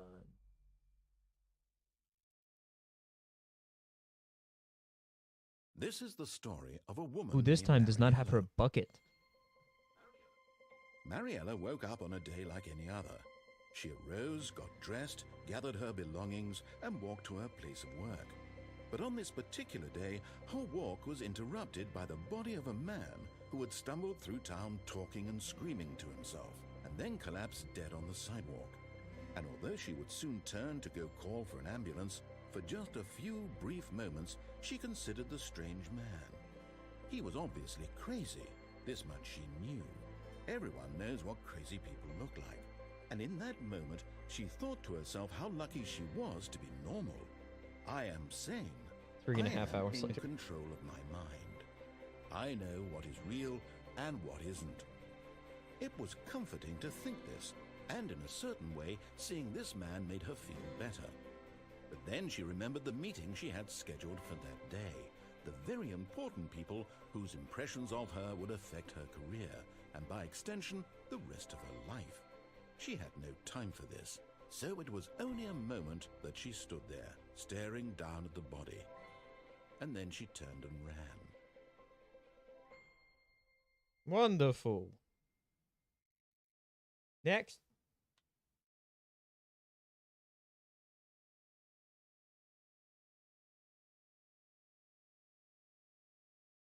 A game that is unlike any other. All of his co-workers were gone. What could it mean? Stanley decided to go to the meeting room. Perhaps he had simply missed a memo. Really the only way that we can interact with the computer. Which one of these is awaiting input? Access.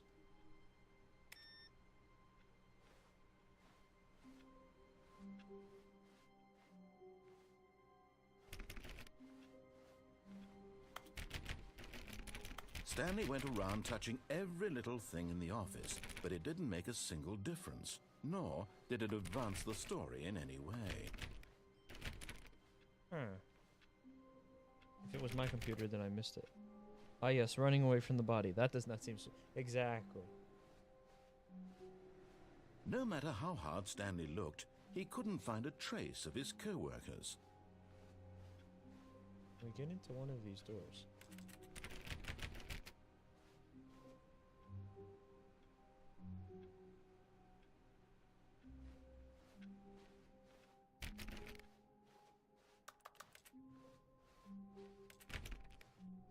When Stanley came to a set of 2 open doors, he entered the door on his left. Alrighty then, it is pizza time, so that means I must take a break.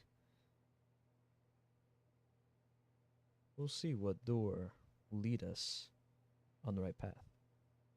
When I return. Be right back.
Hi, we're back.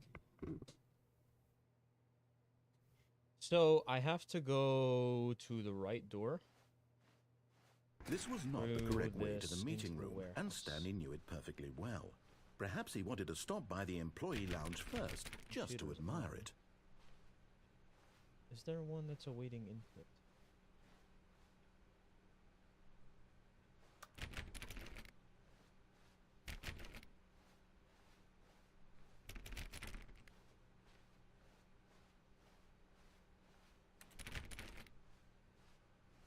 And here it was, the lounge.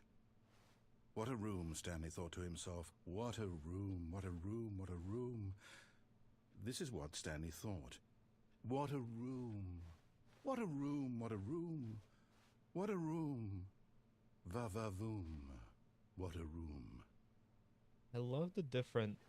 But eager to get back to business, Stanley took the first the open different door order. on his left. Pardon my throat clearing. Stanley was so bad at following directions. Right, it's so incredible he the wasn't colored 5 door years should ago. be this way. Look, Stanley, I think perhaps we've gotten off on the wrong foot there it is. here. How I'm do you not get to your it? enemy, really. There's a I'm door. not. I realize that investing your trust in someone else can be difficult, but the fact is that the story has been about nothing I don't know how but to get you to it. all this time. We'll figure it out. There's someone you've been neglecting, Stanley. Someone you forgot. What? Really? I was in the middle of something. Do you have Don't let them zero anticipate your next consideration move. for others? Are you that convinced that I want something bad to happen to you? Why, I don't know how to convince you of this, but I really do want to help you, to show you something beautiful. Look, let me prove it. Let me prove that I'm on your side. Give me a chance. You're getting close now, Stanley. You've nearly gotten all of the Figler Anlarines. Very soon, you'll collect the last one, and then the first number will equal the second number, and that will be it. We'll be different people by then. Different in the sense that we used to have none of them, and now we have them all. You can't go back to when you had no Figler Anlarines. None of us can. Now listen carefully, this is important. Stanley walked through the red door. Alright, we'll do it. Oh, thank God you are willing to listen to me. Do you see that I really have wanted you to be happy all this time? The problem is all these choices. The two of us always Wait trying to a get somewhere that second. isn't here. Running and running and running, just the way you're doing right now. Don't you see that it's killing us, Stanley?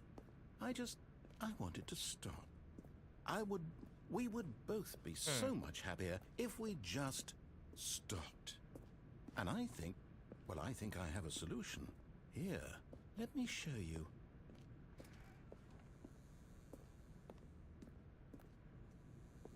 Wait a second. There's 2 doors. Uh-oh.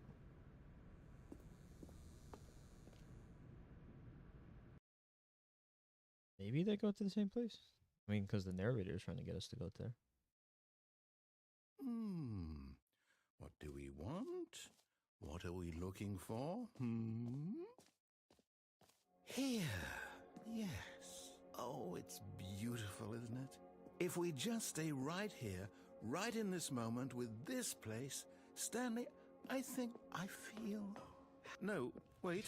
Where are you going? Where does this go? Oh, no. Stay away from those stairs. If you hurt yourself, if you die, the game will reset. We'll lose all of this. Please, no, Stanley, let me stay here. Don't take this from me. Please, Stanley, think about what you're doing.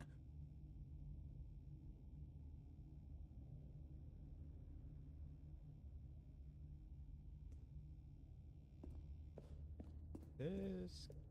Is that it? You just jump from the ledge?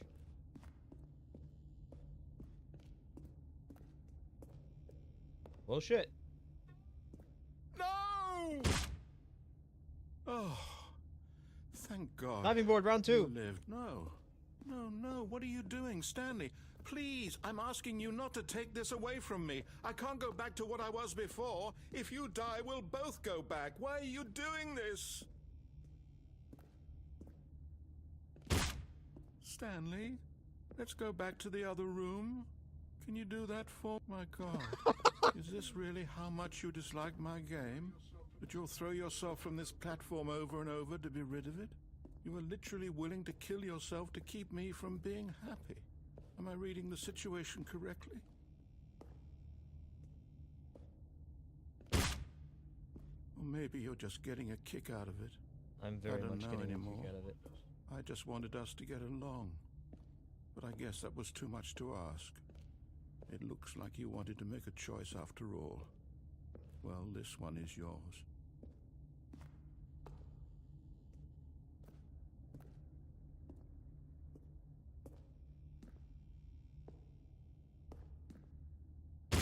Is it over?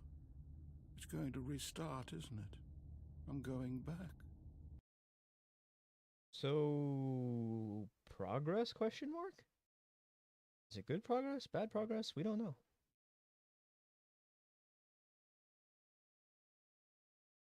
Whoa.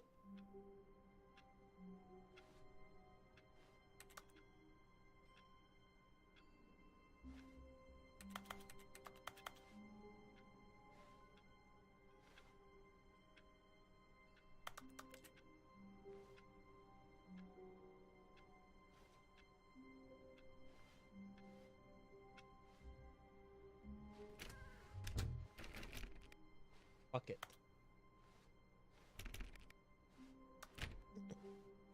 When Stanley came to a set of 2 open doors, he entered the door on his left. This was not the correct way to the meeting room, and Stanley knew it perfectly well. Perhaps he wanted to stop by the employee lounge first, just to admire it. It was okay. I don't have any money. Coffee? But eager to get back to business, Stanley took the first open door on his left. Stanley was so bad at following directions, it's incredible he wasn't 5 years ago. That's interesting. Don't you glitch out on me, game, like that. These platforms are mostly floating. And there it is.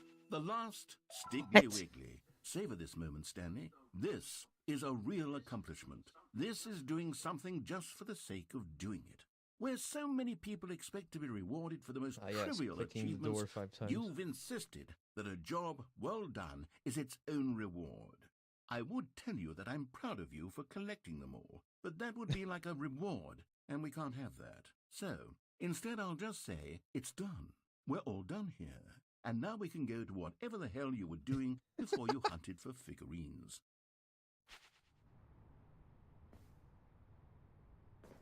There really is no reward. That's hilarious. Alright, time to be sus. We're gonna vent.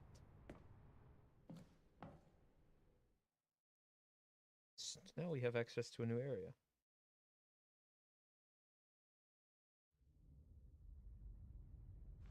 Stanley had now gotten himself so far off the beaten path that it seemed the office had begun. Wait a second.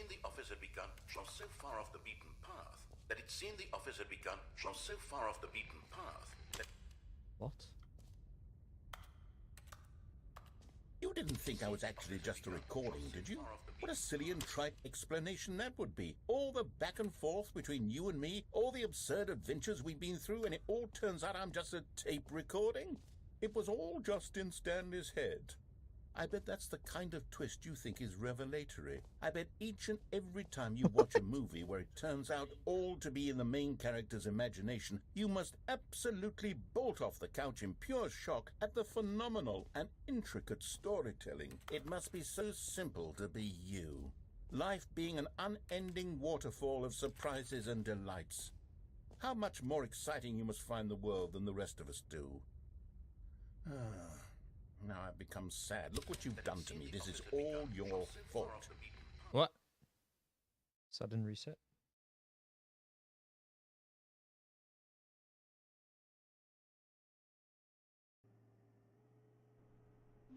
We're back to some normalcy.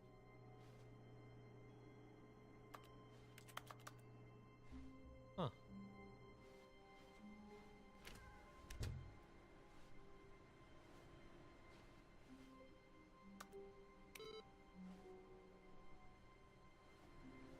We missed the telephone ending. Oh. Wait. What? Stanley, I'm sorry, but I have to put a pause on things. It's those figurines. Those figglers. I haven't stopped thinking about them since you nabbed every last one. Wasn't it just the most intrinsically fulfilling moment of your it's a entire screenshot of life? the whole. Didn't it fill you to the brim with inner richness? Yes, I know we're supposed to be telling a story, but won't you please indulge me with one more trip back to the memory zone? I would love nothing more than to revisit the figurines. Just Well, one we're more going time. back to the memory zone. Okay.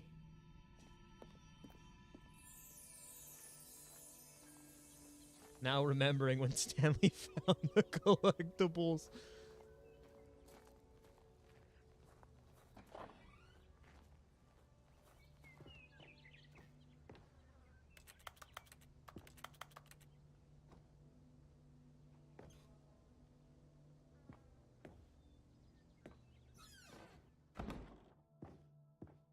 Isn't this missing? There was something there. There's now another area that goes down. Huh.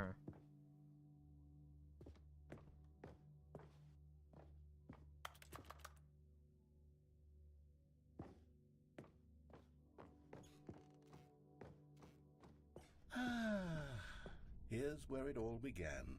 The first collectible. Back then, we had no idea of how many of them we'd find. Sure, it said 6 right there on the screen, but how could we know for certain? We were so innocent. We'll never be like that again, Stanley. Wait. How the fuck does that work?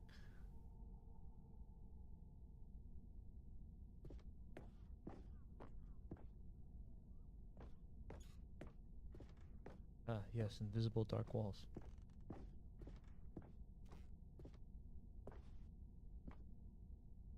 That's strange. And here was a second Stanlerine. You found this one all on your own, just by poking around in the Oh, God, boss's here we go. bathroom. You did that, Stanley. I'll be honest. Back then, I had no faith in you to find any of them, let alone 6. But you continue to surprise me in all sorts of mundane, unremarkable ways.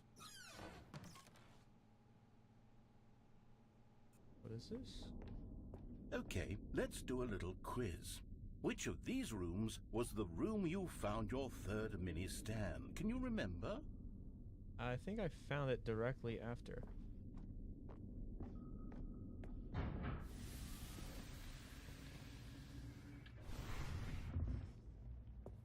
Hey, that's exactly right. It was here, behind the boss's office. It was the third one.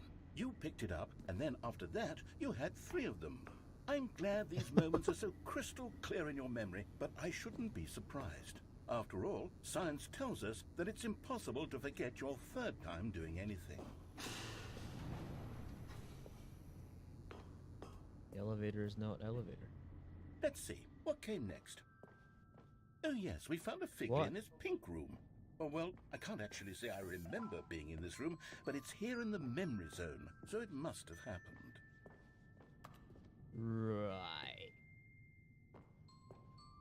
We will go along with it and act like everything is fine. Alright, there's no choice here. Between doors. This was the 5th mini Stan, and this one was really something special. It was by the red and blue doors. I remember it so clearly. In fact, because this one is particularly special to me, I made a little video to commemorate the occasion. Enjoy.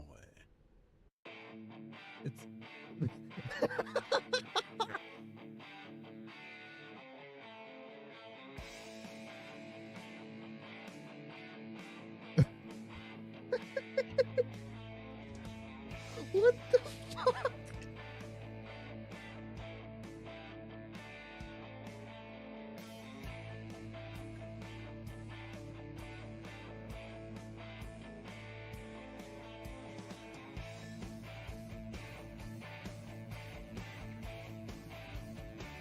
Thanks for watching. Sponsored by Windows XP. The narrator, and Stanley. Copyright the narrator. Takes you back, doesn't it? I spent a lot of time making that video, but it was 8 minutes I wouldn't have spent on anything else. Both of these go to the same place?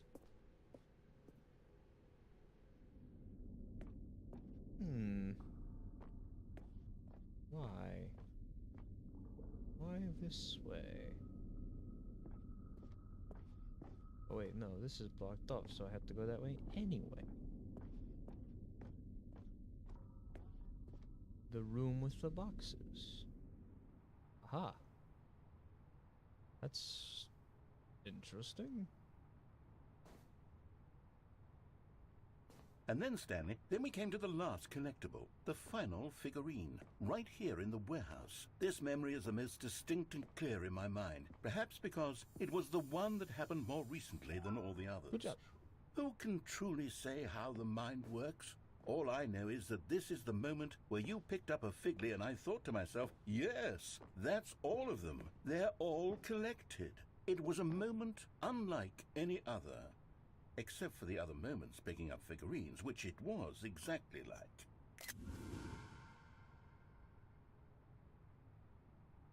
Interesting.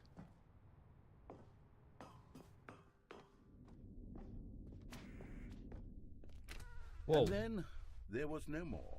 Because we've caught up to the present moment. Nothing left to do but move onward into the future. This is a Goodbye, memory zone. That was like a Spaceballs reference. When was then? Just now. No, Wait, the I'm loading not screen done. paused? I'm not ready to move on. Stop the loading screen. Isn't there some way we can stay here, keep enjoying these figurines? Let's just go backwards. We'll do the memory zone again from the opposite direction. See how that feels.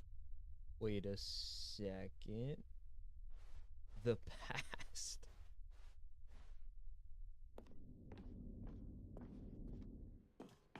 Aha. Okay, yes, this spot in the warehouse. I remember this. I must say, of all the figurines we looked at in our initial tour of the memory zone, this one is the most distinct and clear in my mind. Let's keep going, I want more.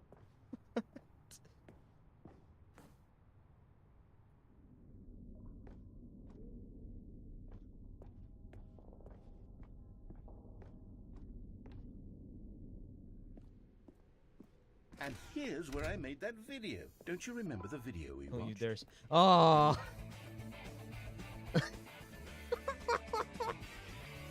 Yes, I love that video. I was about to say, don't you dare play the video again. What does he do by the fucking video again right before I even finish it? Still don't remember the pink room, Stanley. Still no memory of this one. Good room, though. A solid room.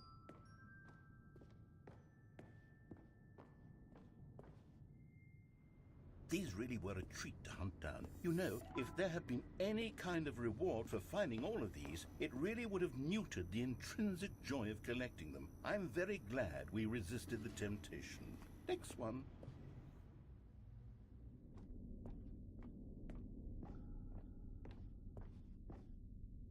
Ah.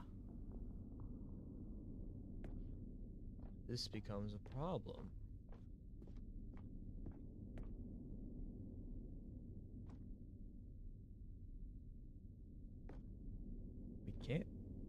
We can't go that way. So the narrator forgets your fourth. This was our second Figley. Don't you remember? Yes, I remember it too. The past is truly a wonderful thing. Why does anyone ever choose to leave it? Keep going. This is it. The very first one we found in the exhibit where I introduced you to the figurines. Oh, I want more memories, Stanley. I want to keep going. What else is there? What came before this? Nothing. Wait, we're back here.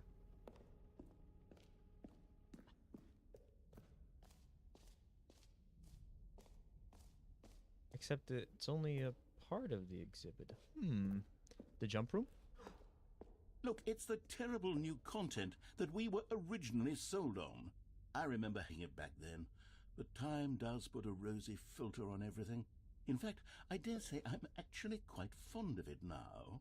Look how much fun the past is. Wait a I second. want If we're more, going backwards, more wouldn't it refresh our memories. jumps? Huh.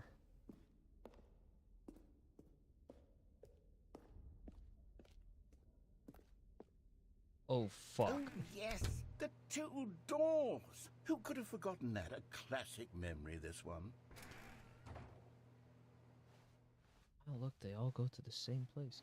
And we're back at the office. And before everything else, there was your office. Is there anything else? Was there something that came before your office? There's something I feel I can remember. I can remember. What? Yes, I'm remembering something now. I remember before this whole story got started. Back then I was different. I used to make big decisions. I was passionate. I was skeptical. I weighed each decision with profound thoughtfulness. And then somewhere along the way, I stopped making decisions. I became lazy. And I came up with a character named Stanley to do my thinking for me. He would make the decisions. He would decide which way to go. I would cheer him on as he collected figurines for no reason.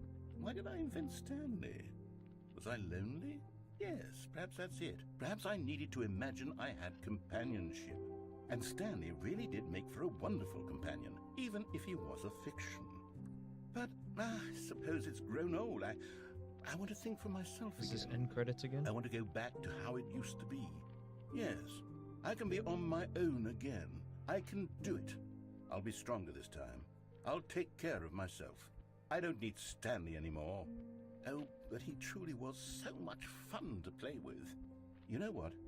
Since we're in the memory zone, how about one more good memory? Let's go back just once and give Stanley one more run of the office, and then I'll retire him for good. I did enjoy telling his story so very much. Okay, here we go. This is the story of a man named Stanley.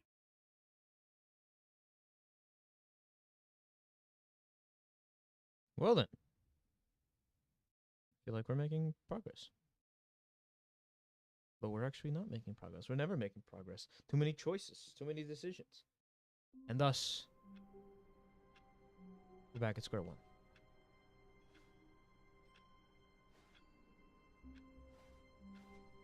Stanley knew the office layout like the back of his hand. It was only a matter of time before he found the others, wherever they were. Just a matter of time. Stanley went around touching every little thing in the office, but it didn't make a single difference, nor did it advance the story in any way. But it somewhat did.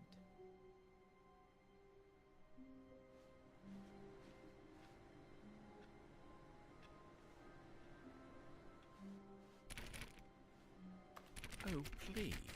Are you really just doing this for the achievement?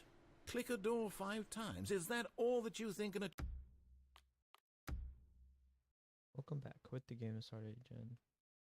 You've already done that. achievement is worth? No.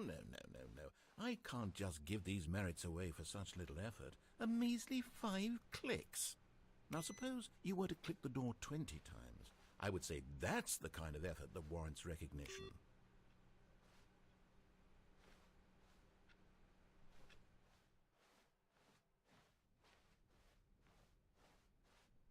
When Stanley came to a set of 2 open doors, he entered the door on his left. So, what do we do?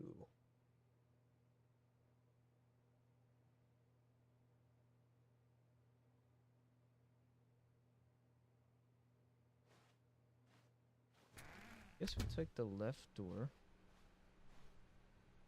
One of these computers has input that it's looking for. Yet there was not a single Reboot person here the either. game Feeling entirely. a wave of disbelief, Stanley decided to go up to his boss's office, hoping he might find an answer there.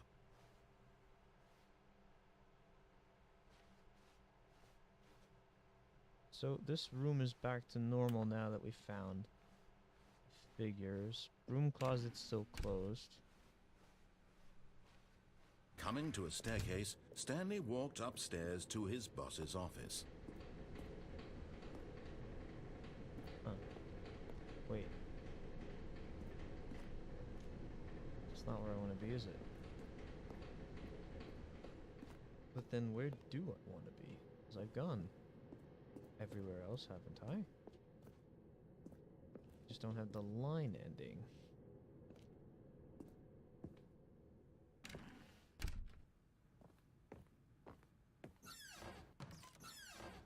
Bullshit elevator.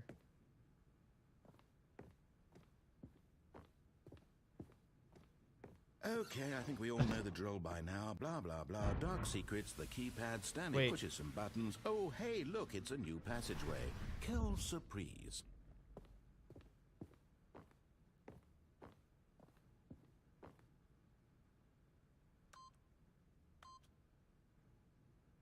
Can't see it.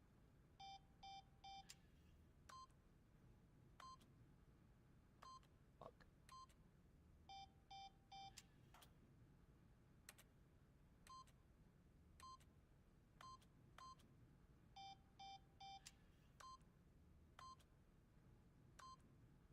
How the fuck?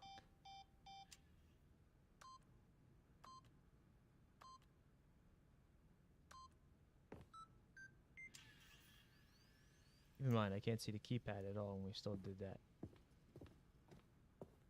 So, what do we do?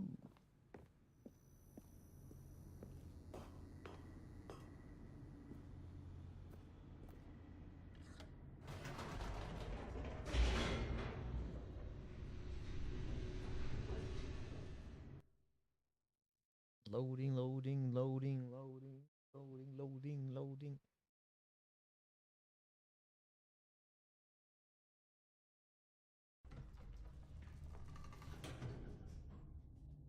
And thus we are presented with the dark, scary passageway.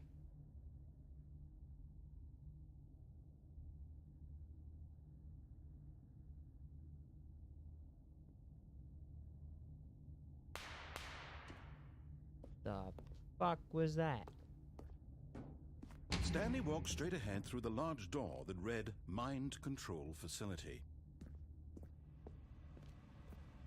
Although this passageway had the word escape written on it, the truth was that at the end of this hall, Stanley would meet his violent death.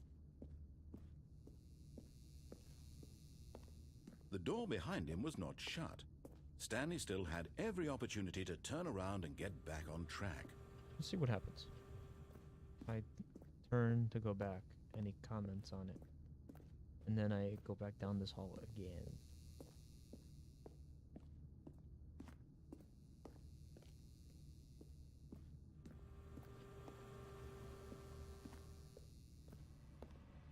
But of course, Stanley thought better of it and realized he simply had too much to live for.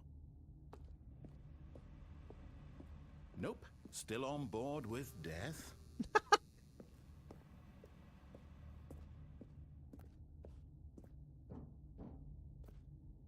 Those doors will close. No, nothing.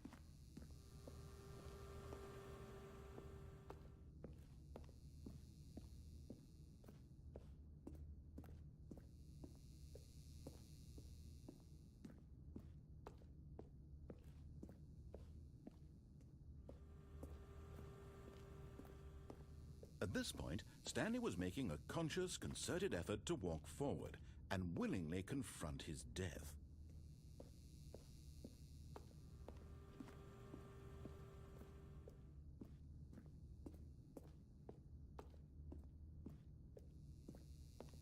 Can we make ourselves appear to be as indecisive as possible? Or has the door closed? The door has not closed.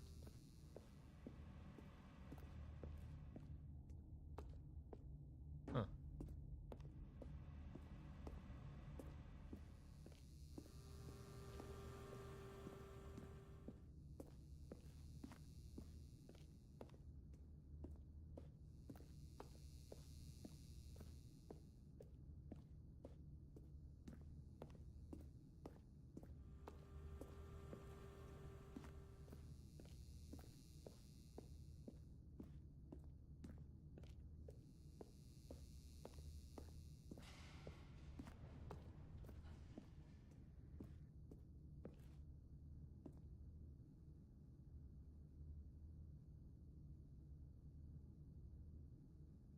Onward, gentlemen.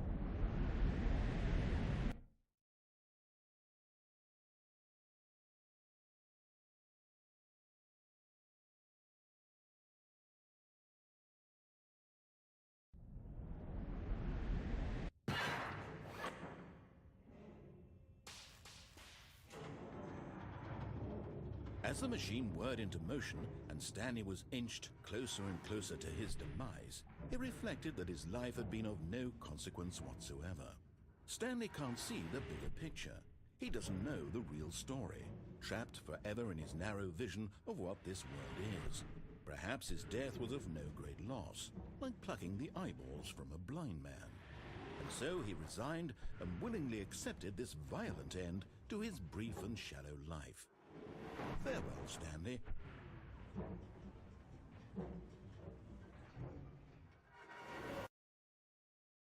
Thus. Farewell, Stanley, cried the narrator, as Stanley was led helplessly into the enormous metal jaws. In a single visceral instant, Stanley was obliterated as the machine crushed every bone in his body, killing him instantly.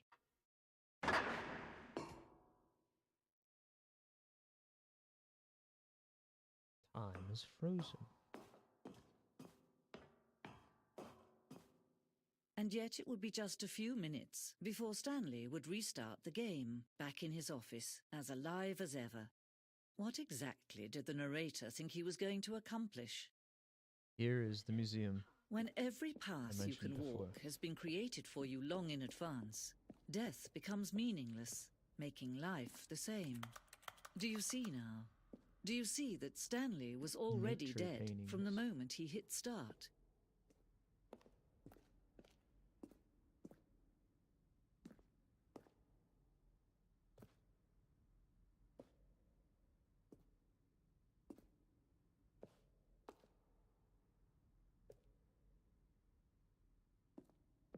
The two doors.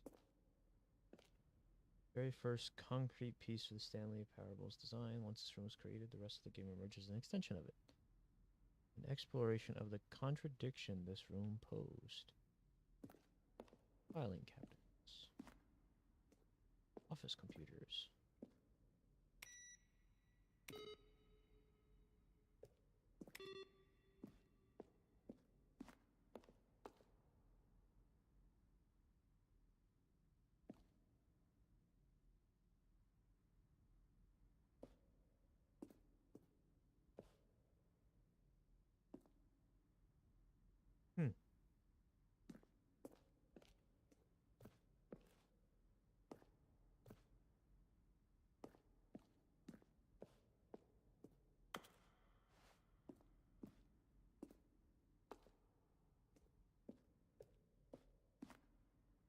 Selection of the sounds used each time the buttons are pressed. Each sound is a mix of keyboard stroke and synthesize.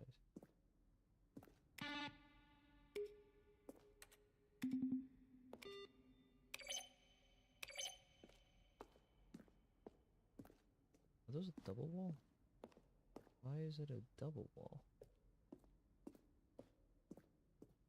The office. Maintenance room.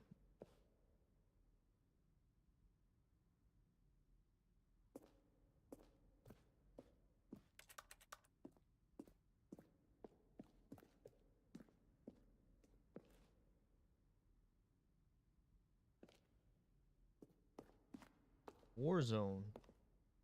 Early in development, we designed an ending where Stanley would end up in a battlefield fighting aliens.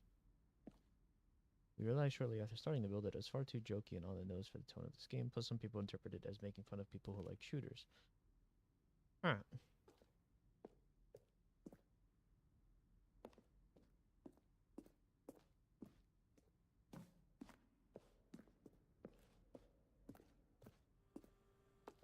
Are you a rock? Narrator emails. We asked people to email the narrator for questions. Well, we initially had planned... thing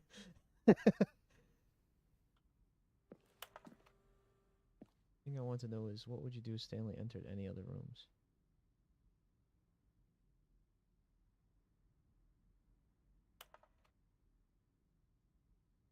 Were you born with a magnificent voice?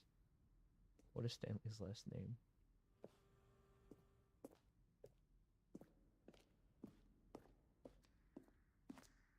Apartment timer. Previous version of the choice leading to the apartment ending. I'm going to give you 15 seconds to pick up the phone. Not picking up the phone will give you a different ending. Cargo lift.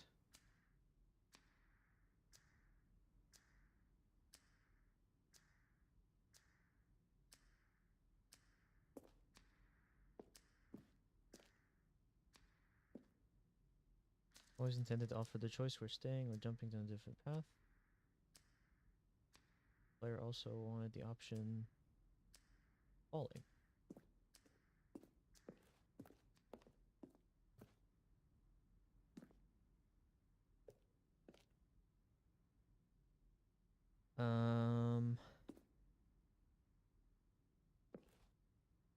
Go through the lounge into maintenance.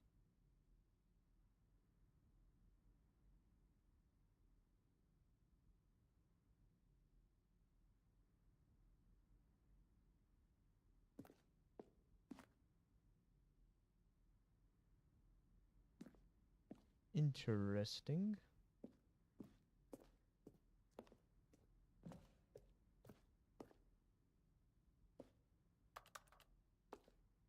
Zending.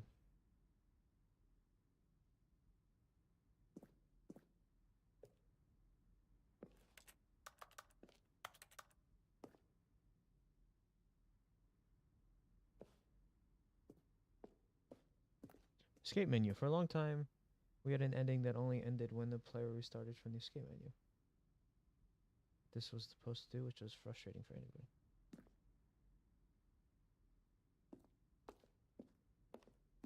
We were here.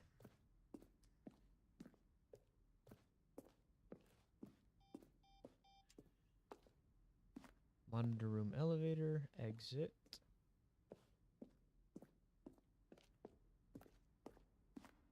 Game design mockup.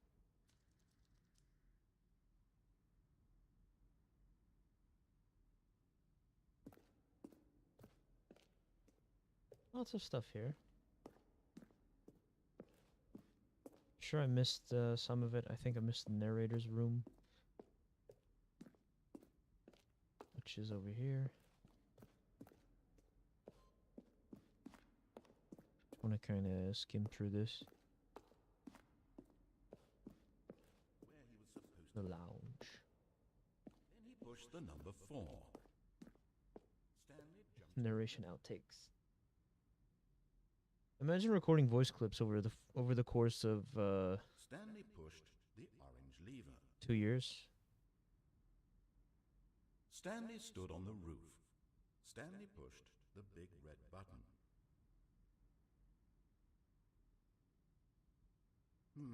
Let's see. Stanley walked through the green door. Now then, this elevator for sure will get him right back on track.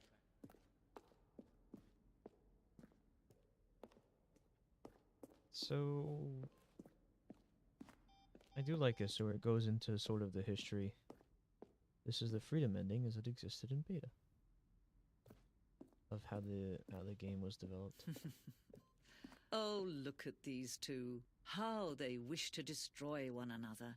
How they wish to control one another. How they both wish to be free.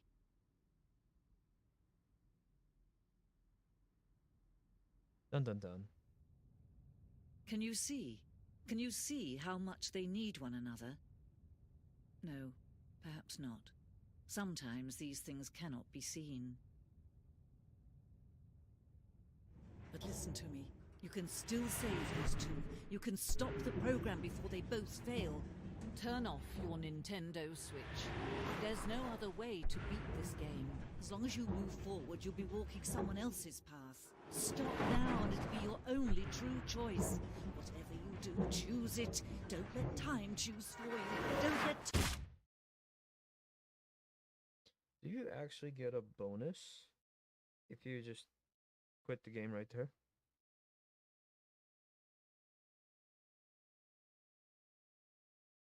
Maybe. Maybe not. Who knows? Somebody. Stanley awoke in the office. Wait, Stanley thought to himself. Am I sure that the orders stopped coming in? How is that possible? They never stopped. Surely I was mistaken. We've only hit 2 of the input computers. Where are the others? Because all of these screens have been the same.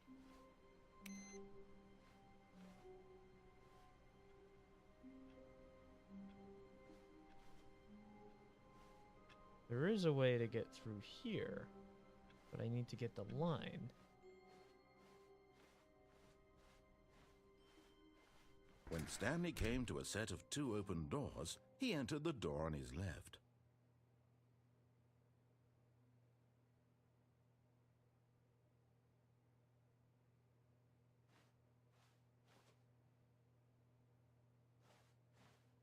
This was not the correct way to the meeting room, and Stanley knew it perfectly well. Perhaps he wanted to stop by the employee lounge first, just to admire it. It was okay. It was okay. But eager to get back to business, Stanley took the first open door on his left. Particular audio. Is there a computer in here? No. And so he detoured through the maintenance section, walked straight ahead to the opposite door, and got back on track. Aha. It goes right to the meeting room. Where does this go? Did we take this elevator before? Maybe, maybe not. You're still playing? Yes, yes I am. Because the end is never the end.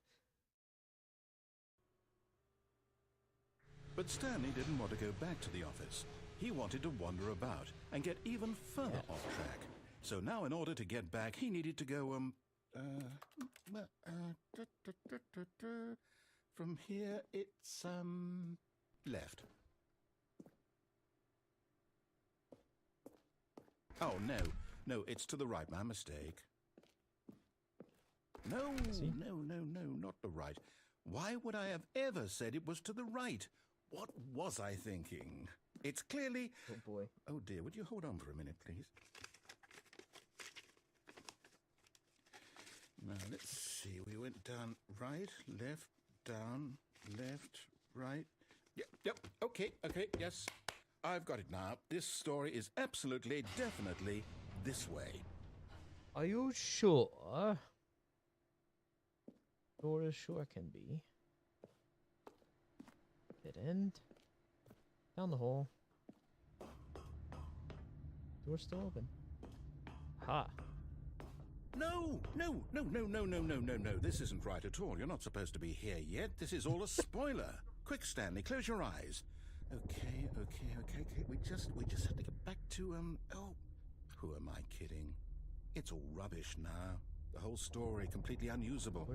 How about, rather than waste my time trying to salvage this nonsense, we'll just restart the game from the beginning. And this time, suppose we don't wander so far off track, Okay, from the top.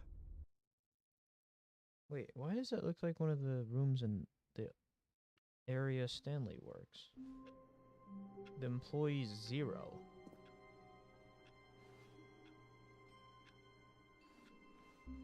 All of his co-workers were gone. What could it mean?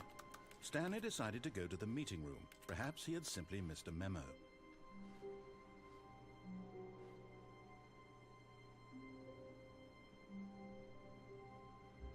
Wait. Aha. I thought it wouldn't let me turn it off for a second. But I say something happened.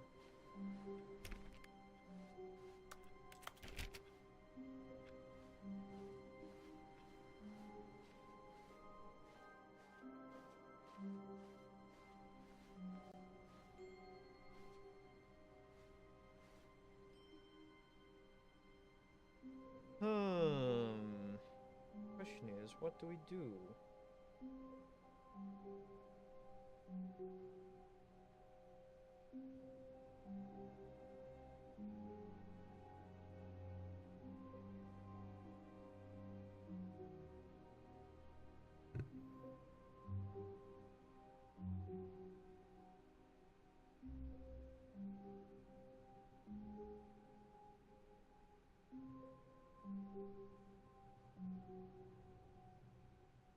At the two doors, go to the employee lounge. Enter the door on the left. Elevator.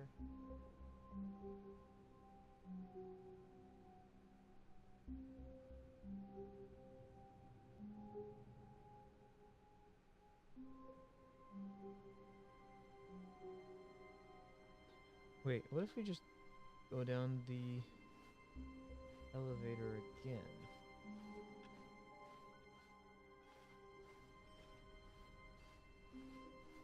When Stanley... Wait, what? No, I restarted. I swear, I definitely restarted the game over, completely fresh. What the fuck? Everything should be... Oh, did something change? Stanley, did you change anything when we were back in that room with all the monitors? Did you move the story somewhere or a... Plenty of time. Why am I asking you? Wants me to I'm the one who though. wrote the story. It was right here just a minute ago. I know for sure that it's here somewhere. Okay, then. It's an adventure. Come, Stanley. Let's find the story. Dun dun dun.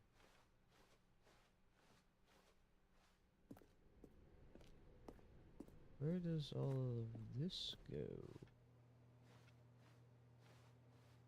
The back rooms, y'all. Whoa.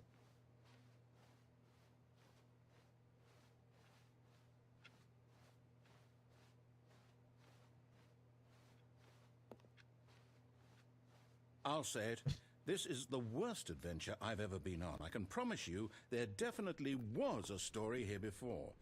Do we need to restart the game again? I'm on the other side. Well, I find it unlikely that we'll ever progress by starting over and over again, but it's got to be better than this. Okay, let's give it a shot. Why not? Well.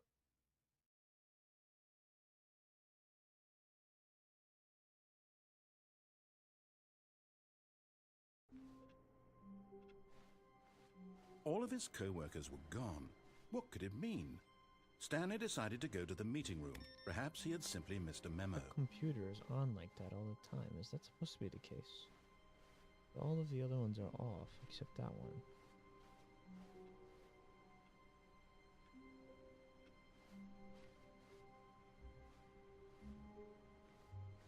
That's just a funny number door.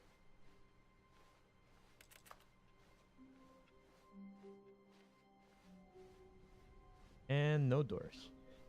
Okay, yep, it's worse. I might be remembering this wrong. It's possible the story is back where we just came from. Why don't we go back the other direction and see if we missed anything?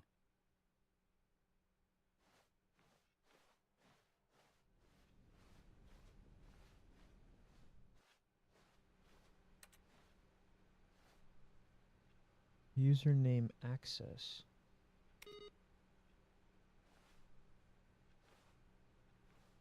What?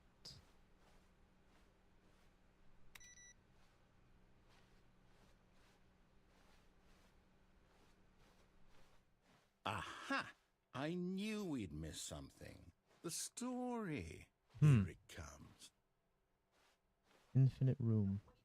No, wait. Never mind. Not the story. Okay, let's head back the other way and retrace our steps. Now this... Well, I'll be honest, I don't recognize this place at all. Is this the story? I don't think so. I can't quite recall, but I believe my story took place in an office building. Is that correct? Do you remember, Stanley? Well, do you know what? Since I've completely forgotten what we were supposed to be doing, how about this? You win! Let's go. Congratulations! I know you put in a lot of hard work, and it really paid off, so good job.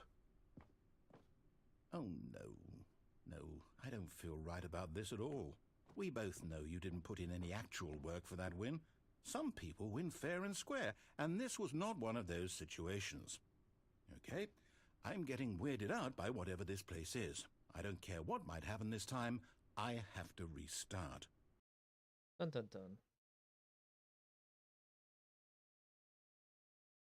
Where's our Stanley adventure line? Aha! All right, I've got a solution. This time, to make sure we don't get lost, I've employed the help of the Stanley Parable Adventure Line. Just follow the line. How simple is that?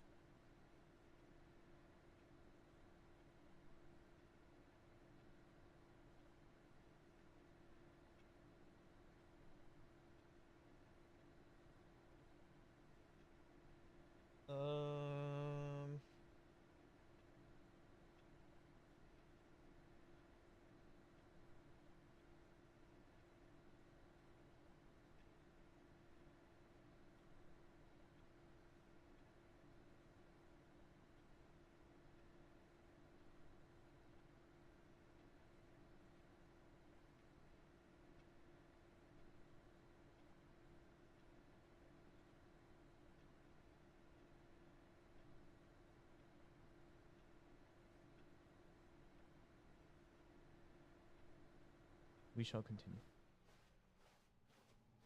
Ah. Progress.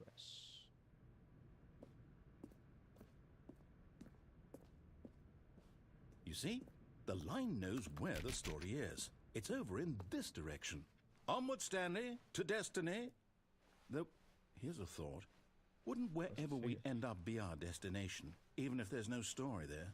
Or to put it another way, is the story of no destination still a story? Simply by the act of moving forward, are we implying a journey such that a destination is inevitably conjured into being via the very manifestation of the nature of life itself? Whoa. Hang on. That got a bit weird back there. Well, I'd like to apologize. Not sure where I was going with all that. You know what? I think what we need right now is a bit of music to lighten the mood. Stanley's adventure music. Let's go.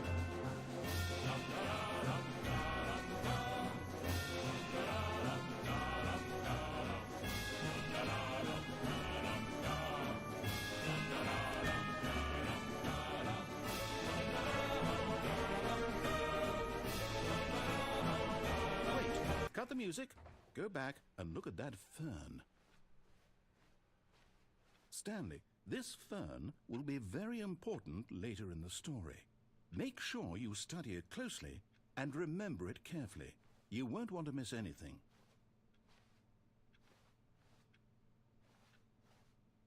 Dun dun dun. Okay, moving on. Wait, you know what? Just for the fun of it. Done. Moving on. Wait, what? We're back at the office? No. Line, you do know we're looking for the Stanley Parable, right? The story? Is any of this ringing a bell?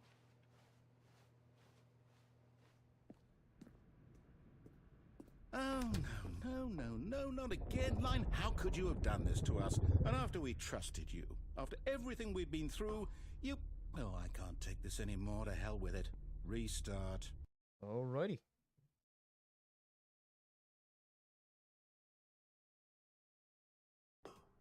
Stanley Parable Adventure Line. You know what, Stanley? I say forget the adventure line. What's it ever done for us? We're intelligent people, right? Why can't we make up our own story? Something exciting, daring, mysterious. Ooh, this all sounds perfectly doable. Why don't we simply start wandering in, well, I don't know. How about this direction? 437. Now, yes, this is exciting. Just me and Stanley forging a new path, a new story. Well, it could be anything. What do you want our story to be? Go wild. Use your imagination. Whatever it might be, Stanley, I'm ready for it.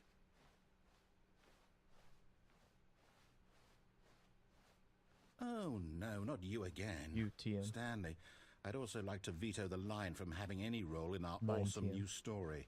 No lines or monitor rooms. Just don't acknowledge it. TM. We should be fine. From the ceiling. Ah, a choice. We get to make a decision. From here, the story is in our control. How important we mustn't squander the opportunity. In fact, I believe I need a minute to think here. Just walk in circles for a minute. Okay, so I know that each door has to lead somewhere. which means that somewhere at the place where we're trying to go, there must be a reverse door that leads here. And that in turn means that our destination corresponds with the counter-inverted reverse door's origin. So starting from the right, let us ask, will taking the right door lead us to where we're going? And since the answer is clearly yes, then by all accounts, the door on the right is the correct one. Another victory for logic. Come, Stanley, our destiny awaits. Oh, hold up, what's this? The confusion ending. You're telling me that's what this is? It's all one giant ending? And we're supposed to restart the game, what, eight times? That's really how all this goes? It's all determined? So now, according to the schedule, I restart again. Then what? Am I just supposed to forget? Well, what if I don't want to forget? My mind goes blank simply because it's written here on this thing, wall. Well, who consulted me? Why don't I get to decide? Why don't I get a say in all of this? Is it really? No, it can't be. I don't want it to be. I don't want the game to keep restarting. I don't want to forget what's going on. I don't want to be trapped like this. I won't restart the game. I won't do it. I won't do it. I won't do it. And the timer stopped? Does that mean, did we do it? Did we break the cycle? The, whatever it is that made this schedule? How would we even know? Will someone come for us? Will something happen? So, okay. I guess now we just wait. You know, I suppose in some way that this is a kind of story, wouldn't you agree? I'm not quite sure if we're in the destination or the journey, though they're always saying that life is about the journey and not the destination, so I hope that's where we are right now. We'll find out, won't we? Eventually. Well, in the meantime, if you...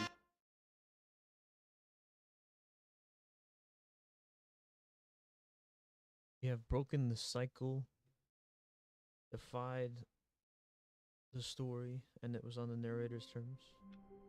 Oh, can't even be me. Can't even be the one to be blamed for it. The confusion and the chaos all seemed to melt away as Stanley clutched the bucket tightly to his chest and entered the door on his left. Are you sure?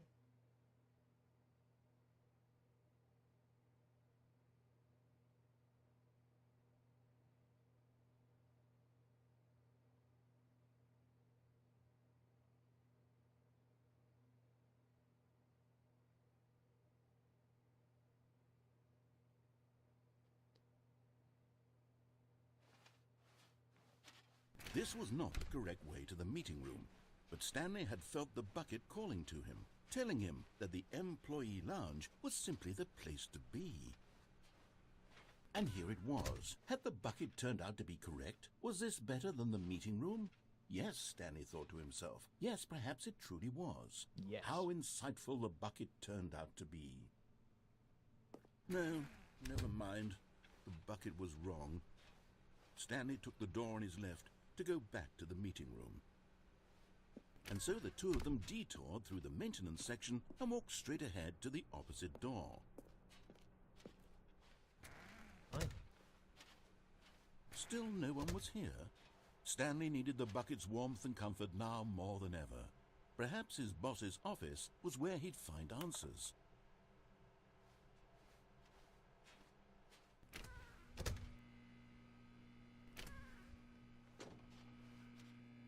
Oh, Stanley, can you feel it?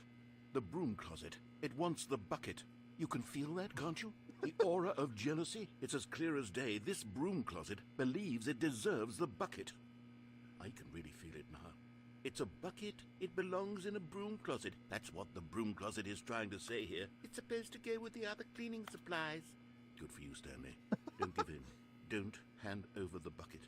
I know how hard it must be, given the pressure that the broom closet is putting on your shoulders right now, but you have to be strong. This is your bucket. This is your companion and lifelong friend. You can't hand it over. Oh no. We're getting into name-calling now, it seems. Is this how low the broom closet has sunk, that it has to resort to this stream of petty insults simply in order to get you to hand over the bucket? Stanley, I never liked this broom closet for a variety of reasons, but even this is worse than I had imagined. And wait, now the broom closet has the gall to imply that you and the bucket are not truly deep and lasting friends? That your relationship is purely superficial and convenient? That your life is so banal and meaningless that you'd feel the same sort of kinship towards any inanimate object which happened to lay in your path in an even partially enticing manner? Well, I never. Go on, Stanley. Lay into it. Really tell the broom closet off for its demeaning comments. Expand on the wide variety of experiences you and the bucket have shared together. Go through each of them point by point. Share your journal entries detailing the rich emotional landscape of your feelings for the bucket as they have changed and evolved over the years. Let him have it.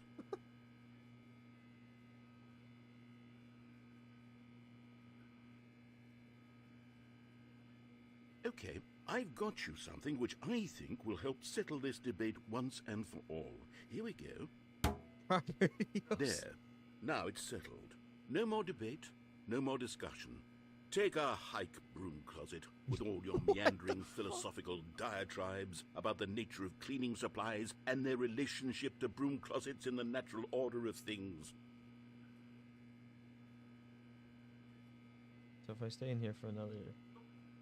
All right, I've got a second sticker back here, and I'm going to slap it on as well because I think it's appropriate. You see? I feel that it works because the sticker is also a bucket. That way, if you're ever unsure whether the thing you're holding is a bucket or not, you can look down at this sticker and say to yourself, ah, it's a bucket. There really is a wide variety of applications for this sticker.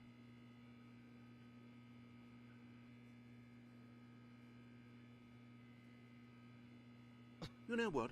I could take the name-calling and the dismissal of your kinship with the bucket, but now the broom closet is just giving us the silent treatment. And to be honest, I'm sick of the pettiness on display.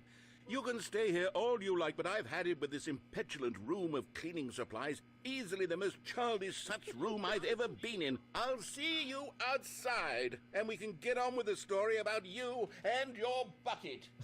What the fuck?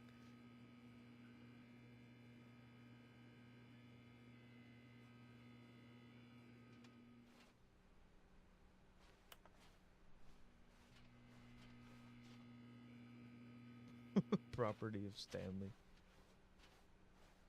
Coming to a staircase, Stanley and the bucket walked upstairs to the boss's office.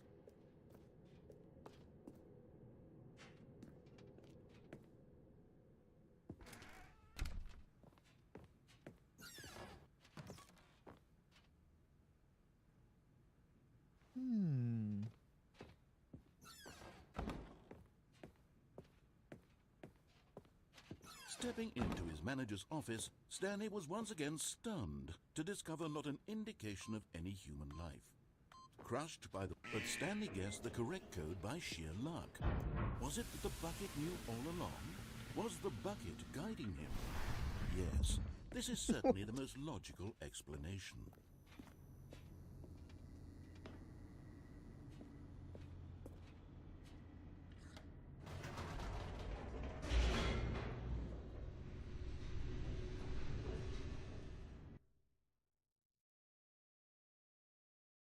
The bucket.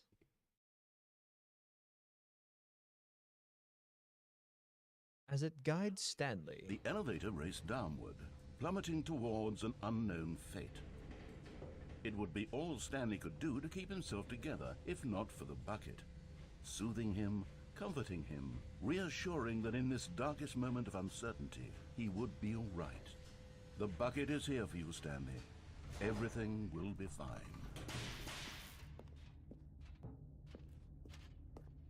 Stanley and the bucket walked straight ahead through the large door that read, Mind Control Facility. You can't kill me with my bucket. The lights rose on an enormous room packed with television screens. What horrible secret did this place hold? Stanley and the bucket both wondered to themselves. Dear God. There's more.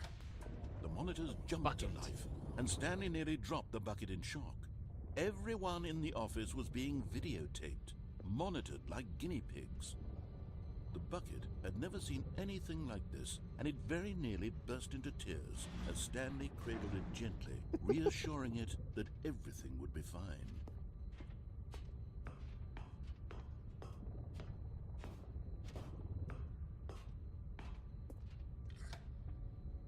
Was the bucket under the mind control facility's influence as well? Had the bucket been told to do things it didn't wish to do? What kinds of things does a bucket want to do or not want to do in the first place? These questions raced furiously in Stanley's feeble mind. No! He screamed into the bucket. He couldn't accept it. His own life in someone else's control, never!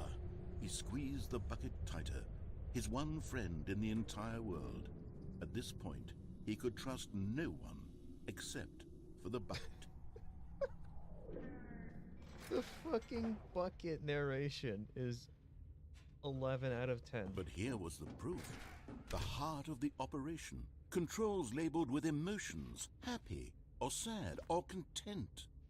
Walking, eating, working, all of it monitored and commanded from this very place. And as the cold reality of his past began to sink in, Stanley decided that this machinery would never again exert its terrible power over another human life. For he and the bucket would dismantle the controls for good. Two best friends, Stanley and the bucket, up against the world. They high-fived in a really cool way, and the bucket made a sassy comment about taking down the system. But at the last second, the bucket jumped in and pressed the button to turn on the controls. Stanley gasped in horror. Had this been the bucket's plan all along? To take over the machine and claim the power for itself? How could the bucket have betrayed him like this? Stanley was prepared to throw the bucket away in disgust when suddenly an image appeared upon the enormous screen. Birds. Silly, silly birds. The control buttons became active again.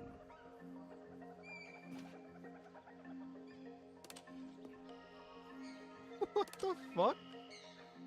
Stanley flipped through one video of silly birds after another, and then it dawned on him.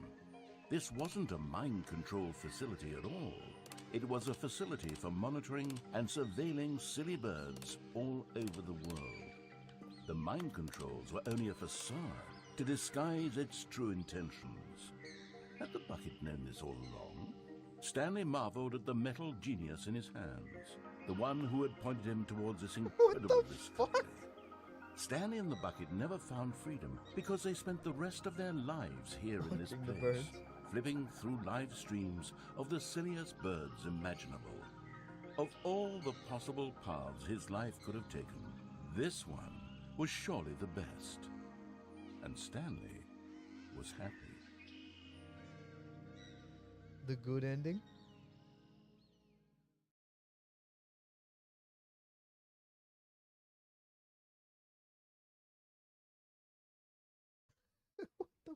I was not expecting that at all. You just hear all the bucket narration and then it's just birds. I can't wait to tell this story to my co-workers, Stanley thought. How amusing they'll find it. Oh, won't we all just laugh and laugh at the time I thought everyone had gone missing. Huh. Look, our stickers are still there.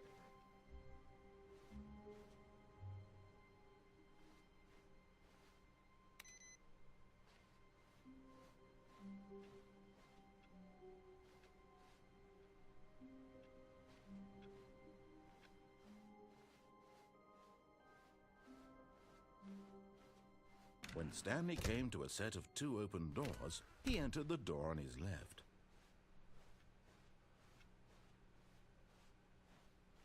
Yet there was not a single person here Reboot either. the game entirely. Feeling a wave of disbelief, Stanley decided to go up to his boss's office, hoping he might find an answer there. Let's try it. Give me a second. I'm gonna close out of the game. This introduction. I'm gonna close out of the game and reboot it.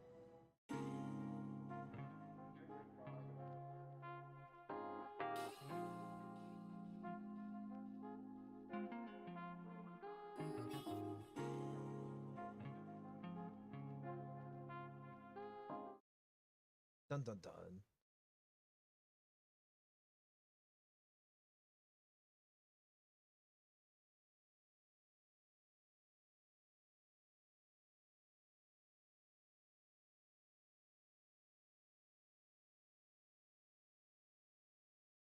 Stanley knew he had made the right choice.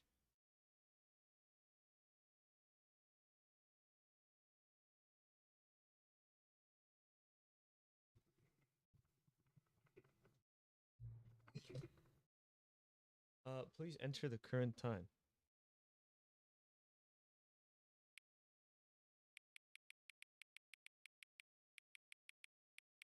Fuck it, I don't know. Put in the real time.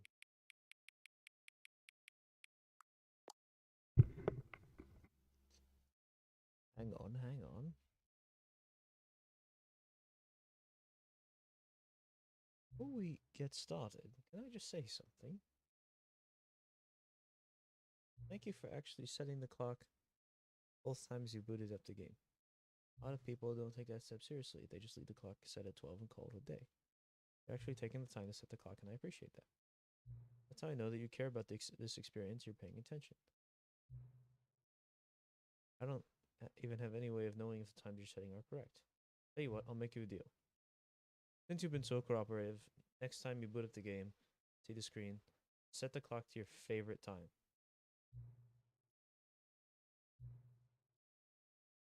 What?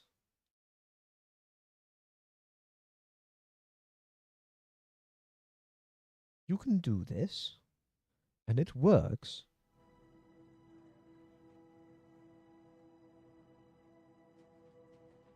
We have done as the meeting room board has asked.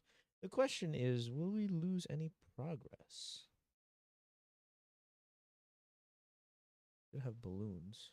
Oh, welcome back, of course. This is the story of...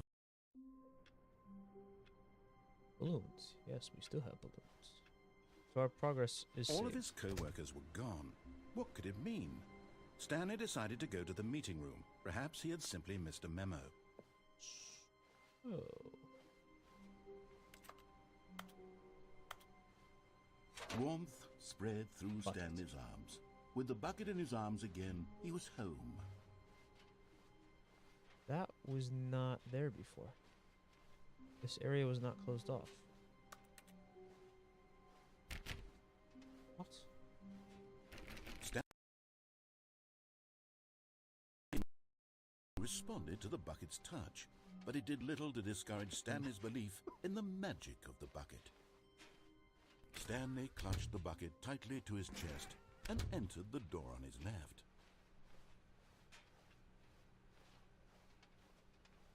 Still no one was here. Stanley needed the bucket's warmth and comfort now more than ever. Perhaps his boss's office was where he'd find answers. So we've rebooted the game. What does it want from us now? Stanley, we must move on from this broom closet, simply because I have no remaining stickers. If I did, you can guarantee we'd be in here for hours. But alas, no stickers. I just realized I set the clock an hour ahead. Not that it really mattered. Coming to a staircase, Stanley and the bucket walked upstairs to the boss's office. Excuse me? Oh, I could go for right now more mint chocolate chip ice cream. Stepping into his manager's office, Stanley was once again stunned to discover not an indication of any human life. Crushed by the weight of this revelation, Stanley guessed the correct code by sheer luck. Was it that the bucket knew all along? Was the bucket guiding him? FDNY? What about FDNY? This is certainly the most logical explanation.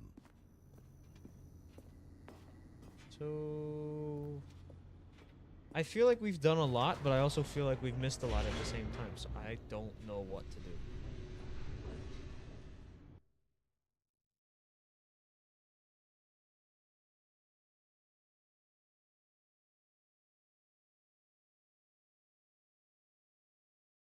The elevator raced downward, plummeting towards an unknown fate. It would be all Stanley could do to keep himself together, if not for the bucket. Soothing him, comforting him, reassuring that in this darkest moment of uncertainty, he would be all right. The bucket is here for you, Stanley.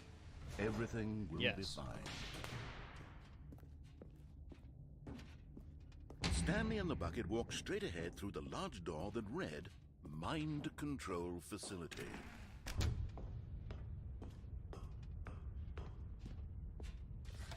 The lights rose on an enormous room packed with television screens. What horrible secret did this place hold? I don't think tonight, but at least soon. I should do some work on the new chassis. The monitors jumped Put it on one of the trucks and Stanley nearly dropped the bucket in shock. Everyone in the office was being videotaped, monitored like guinea pigs. The bucket had never seen anything like this, and it very nearly burst into tears. Also, I don't know why you have such a room like this. Gently, reassuring it that everything would be fine. All of the individual screens. Better off just porting them onto one, or several within a cluster. Was the bucket under the mind control facility's influence as well? Had the bucket been told to do things it didn't wish to do? What kinds of things does a bucket want to do or not want to do in the first place? These questions raced furiously in Stanley's feeble mind. No! He screamed into the bucket. He couldn't accept it. His own life in someone else's control, never!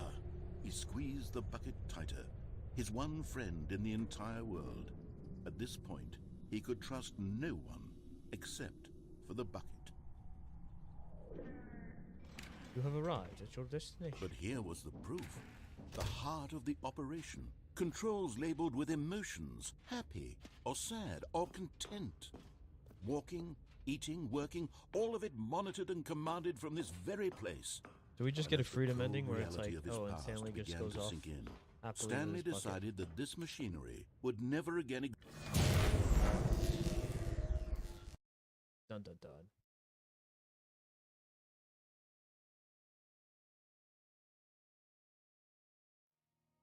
Stanley and the bucket waited in blackness. Was it over? Yes, they had done it.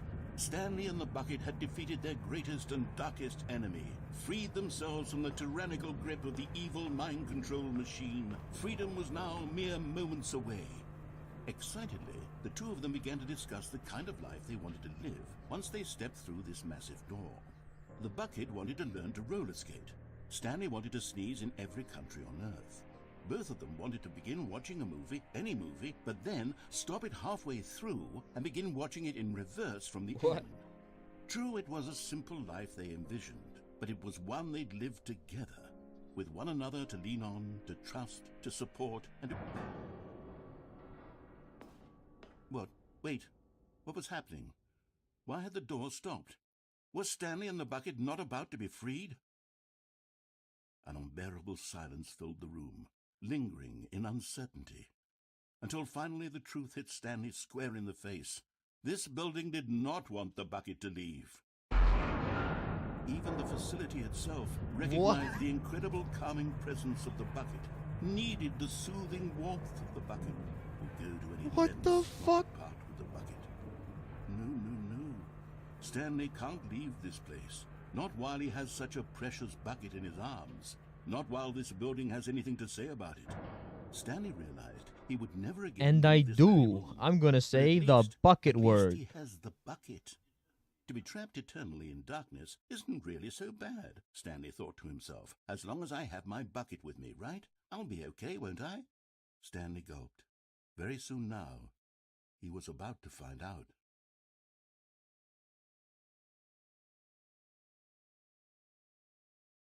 Bucket.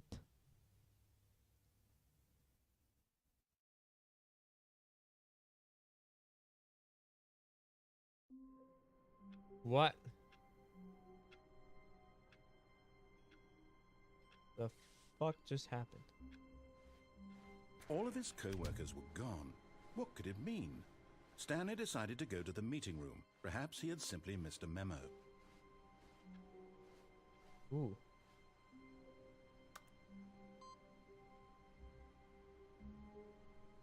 Right, input received.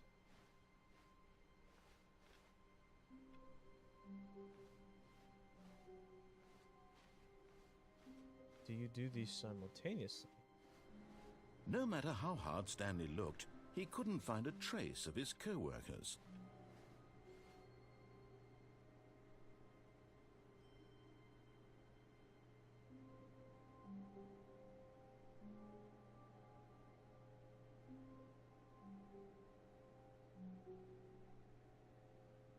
Awaiting input.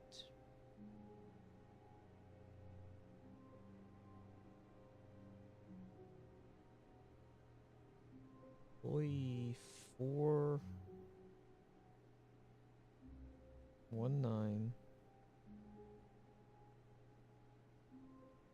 Hold on.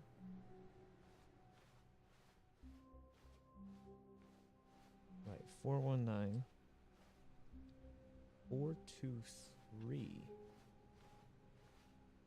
422, 21, 23.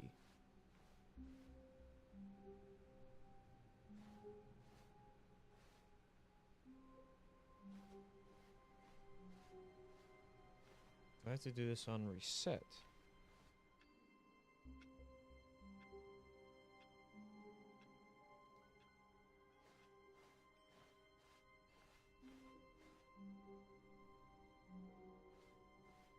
When Stanley came to a set of 2 open doors, he entered the door on his left.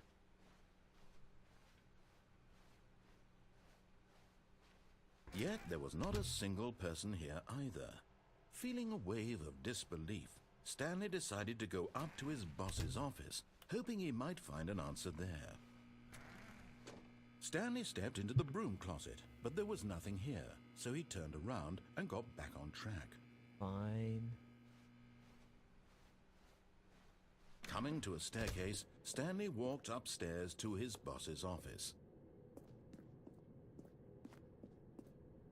I have to do one of the endings that's fast, but I don't know. Now I'm sort of locked into this one. But Stanley just couldn't do it. He considered the possibility of facing his boss. Admitting he had left his post during work hours, he might be fired for that. And in such a competitive economy, why had he taken that risk?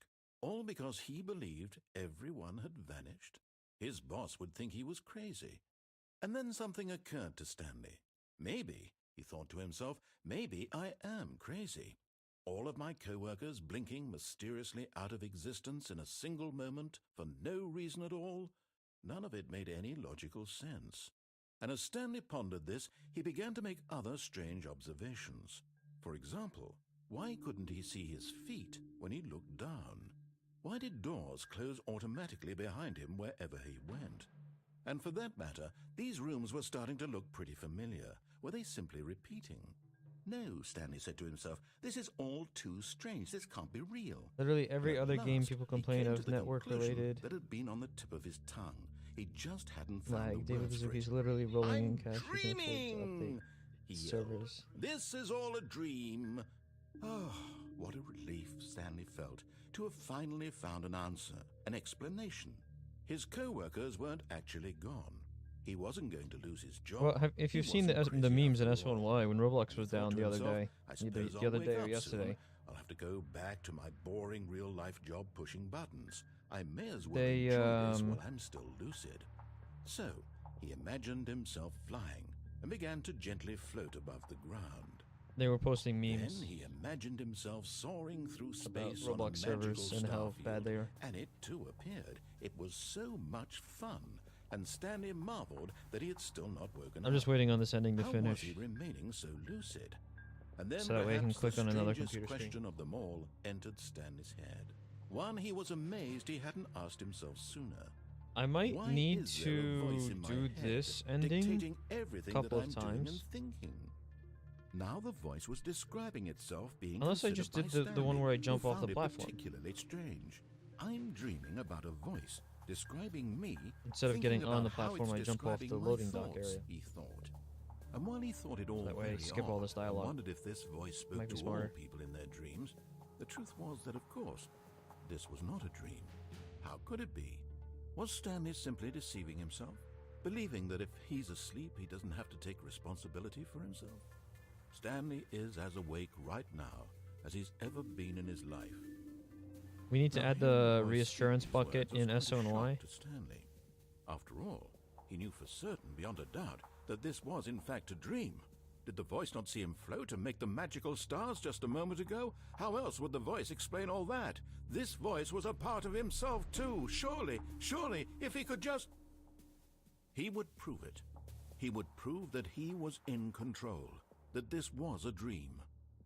So he closed his eyes gently, and he invited himself to wake up.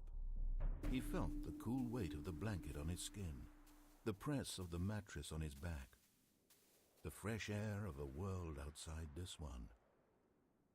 Let me wake up, he thought to himself. I'm through with this dream. I wish it to be over. Let me go back to my job. Let me continue pushing the buttons. Please, it's all I want. I want my apartment, and my wife, and my job. All I want is my life exactly the way it's always been. My life is normal. I am normal. Everything will be fine. I am okay. The end never happened. Stanley began screaming. Please, someone, wake me up. My name is Stanley.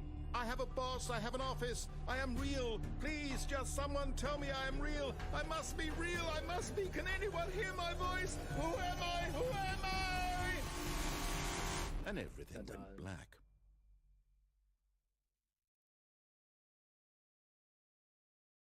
This is the story of a woman named Mariella. Mariella woke up on a day like any other. She arose, got dressed, gathered her belongings, and walked to her place of work. But on this particular day, her walk was interrupted by the body of a man who had stumbled through town talking and screaming to himself, and then collapsed dead on the sidewalk. And although she would soon turn to go call for an ambulance, for just a few brief moments she considered the strange man. He was obviously crazy, this much she knew. Everyone knows what crazy people look like. And in that moment, she thought to herself how lucky she was to be normal. I am sane. I am in control of my mind. I know what is real and what isn't. It was comforting to think this, and in a certain way, seeing this man made her feel better. But then she remembered the meeting she had scheduled for that day. The very important people whose impressions of her would affect her career, and by extension, the rest of her life. She had no time for this, so it was only a moment that she stood there, staring down at the body, and then she turned and ran. Next. The end is never the end, is never the end, is never this end is loading.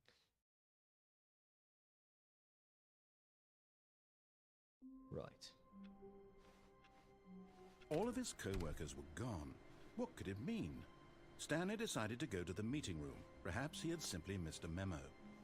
No matter how hard Stanley looked, he couldn't find a trace of his co-workers. 419423.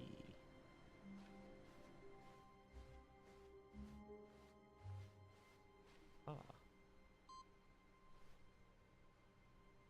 Then I can go to the boss's office.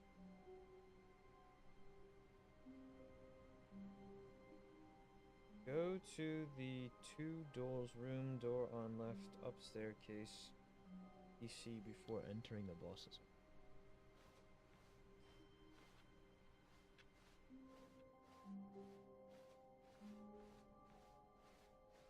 When Stanley came to a set of 2 open doors, he entered the door on his left.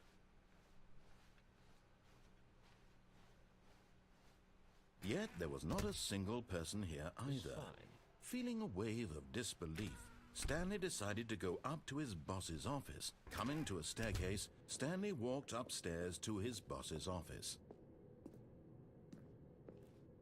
This computer.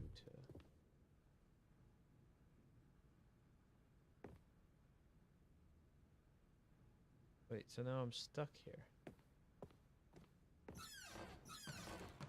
Shit. I have to do one of the endings. Stepping into his manager's office, Stanley was once again stunned to discover not an indication of any human life.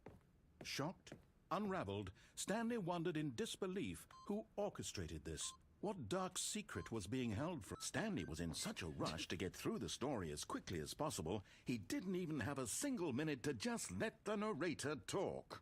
That kind of anxiety isn't healthy, so he relaxed for a few moments with some calming New Age music. Very calming.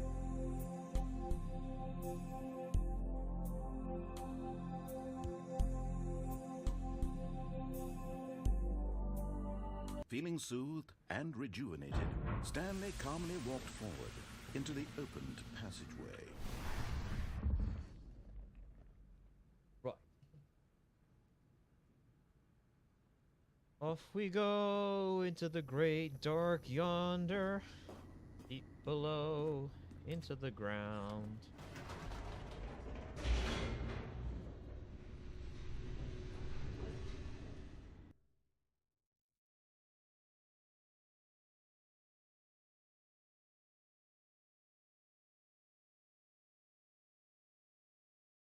I hate that I have to do the endings a bunch of times to get a different ending. Stanley walked straight ahead through the large door that read Mind Control Facility. If I go through Escape, then I have to go through the museum part again, but if I go through this, I have to go through the light part again, and then through the back office. The lights rose on an enormous room packed with television screens.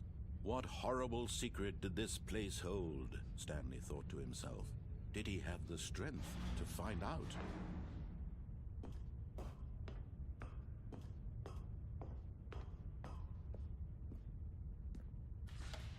Now the monitors jumped to life, their true nature revealed. Each bore the number of an employee in the building, Stanley's co-workers. The lives of so many individuals reduced to images on a screen, and Stanley, one of them, eternally monitored in this place where freedom meant nothing. This mind control facility, it was too horrible to believe. It couldn't be true. Had Stanley really been under someone's control all this time? Was this the only reason he was happy with his boring job? That his emotions had been manipulated to accept it blindly? No, he refused to believe it. He couldn't accept it. His own life in someone else's control? Never! It was unthinkable, wasn't it? Was it even possible? Had he truly spent his entire life utterly blind to the world? But here was the proof, the heart of the operation. Controls labeled with emotions, happy or sad or content. Walking, eating, working, all of it monitored and commanded from this very place. Maybe it's just and as the cold reality of his past began to sink in, Stanley decided that this machinery would never again exert its terrible power over another human life. Fuck it. For he... Oh, Stanley, you didn't just activate the controls, did you? After they kept you enslaved all these years, you go and you try to take control of the machine for yourself. Is that what you wanted? Control? Oh, Stanley, I applaud your effort, I really do. But you need to understand, there's only so much that machine can do. You were supposed to let it go, turn the controls off, and leave. If you want to throw my story off track, you're going to have to do much better than that. I'm afraid you don't have nearly the power you think you do. For example, and I believe you'll find this pertinent, Stanley suddenly realized he had just initiated the network's emergency detonation system. In the event that this machine is activated without proper DNA identification, nuclear detonators are set to explode, eliminating the entire complex. How long until detonation then? Let's say, 2 minutes. Ah, now this is making things a little more fun, isn't it, Stanley? It's your time to shine. You are the star. It's your story now. Shape it to your heart's desires. Oh, this is much better than what I had in mind. What a shame we have so little time left to enjoy it. Mere moments until the bomb goes off. But what precious moments each one of them is. More time to talk about you, about me, where we're going, what all this means. I barely know where to start. What's that? You'd like to know where your co-workers are? A moment of solace before you're obliterated? All right, I'm in a good mood. You're gonna die anyway. I'll tell you exactly what happened to them. I erased them. I turned off the machine. I set you free. Of course, that was merely in this instance of the story. Sometimes when I tell it, I simply let you sit there in your office forever, pushing buttons endlessly and then dying alone. Other times, I let the office sink into the ground, swallowing everyone inside, or I let it burn to a crisp. I have to say this, though, this version of events has been rather amusing. Watching you try to make sense of everything and take back the control wrested away from you, it's quite rich. I almost hate to see it go. But I'm sure whatever I come up with on the next go-around will be even better. Something My that I can goodness, do here. only 34 seconds left. But I'm enjoying this so much. You know what? To hell with it. I'm going to put some extra time on the clock. Why not? These are precious additional seconds, Stanley. Time doesn't grow on trees. Oh dear me, what's the matter, Stanley? Is it that you have no idea where you're going or what you're supposed to be doing right now? Or did you just assume when you saw that timer that something in this room was capable of turning it off? I mean, look at you. Running from button to button, screen to screen, clicking on every little thing in this room. These numbered buttons, no, these colored ones. Or maybe this big red button, or this door. Everything, anything, something here will save me. Why would you think that, Stanley? That this video game can be beaten? Won? Solved? Do you have any idea what your purpose in this place is? Stanley, you're in for quite a disappointment. But here's a spoiler for you. That timer isn't a catalyst to keep the action moving along. It's just seconds ticking away to your death. You're only still playing instead of watching a cutscene because I want to watch you for every moment that you're powerless. To see you made humble. This is not a challenge. It's a tragedy. You wanted to control this world, that's fine. But I'm going to destroy it first, so Wait, it got down to 1. Take a look at the clock, Stanley. That's 30 seconds you have left to struggle. 30 seconds until a big boom and then nothing. No ending here, just you being blown to pieces. Will you cling desperately to your frail life, or will you let it go peacefully? There's a way to do it, but I don't know how to do it. Make it count, or don't. It's all the same to me, all a part of the joke. And believe me, I will be laughing at every second of your inevitable life from the moment we fade in until the moment I say, happily ever after. That was slightly early. Give me proof that every department does everything the same. Not all companies work the same. It's saying engine companies work the same as... No, they don't do everything. Different departments have different areas that they serve, and different areas that they serve have different needs and different types of construction. All of his co-workers were gone. What could it mean? Stanley decided to go to the meeting room. Perhaps he had simply missed a memo. To the door on the left, go to the secretary's desk. When Stanley came to a set of 2 open doors, he entered the door on his left.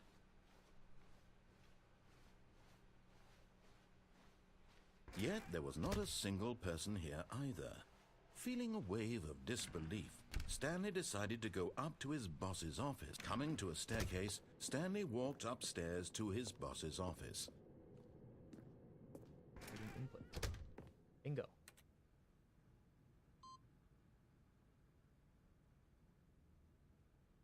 Oh, I'm stuck and need to do the ending again. Okay, I think we all know the drill by now. Blah, blah, blah. Dark secrets, the keypad. Stanley pushes some buttons. Oh, hey, look, it's a new passageway. Quelle surprise.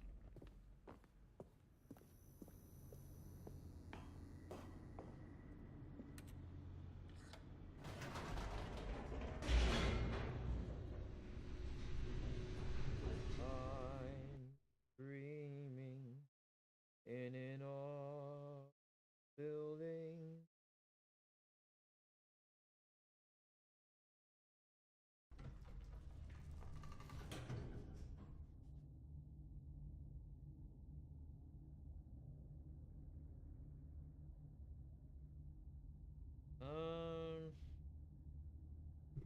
Trying to figure out. Let me figure out how to disable the bomb.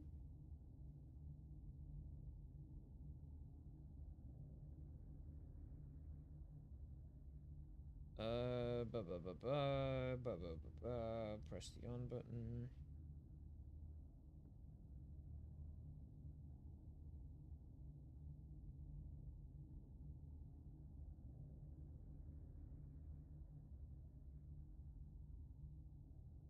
By trying to cheat, you can go on the catwalk above and you see an error computer with background doors.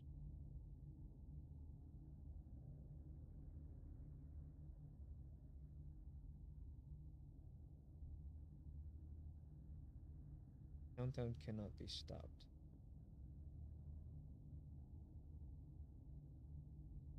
What? That's some bullshit. Stanley walked straight ahead through the large door that read Mind Control Facility. Skipping. The lights rose on an enormous room packed with television screens. What horrible secret did this place hold? Stanley thought to himself. Did he have the strength to find out?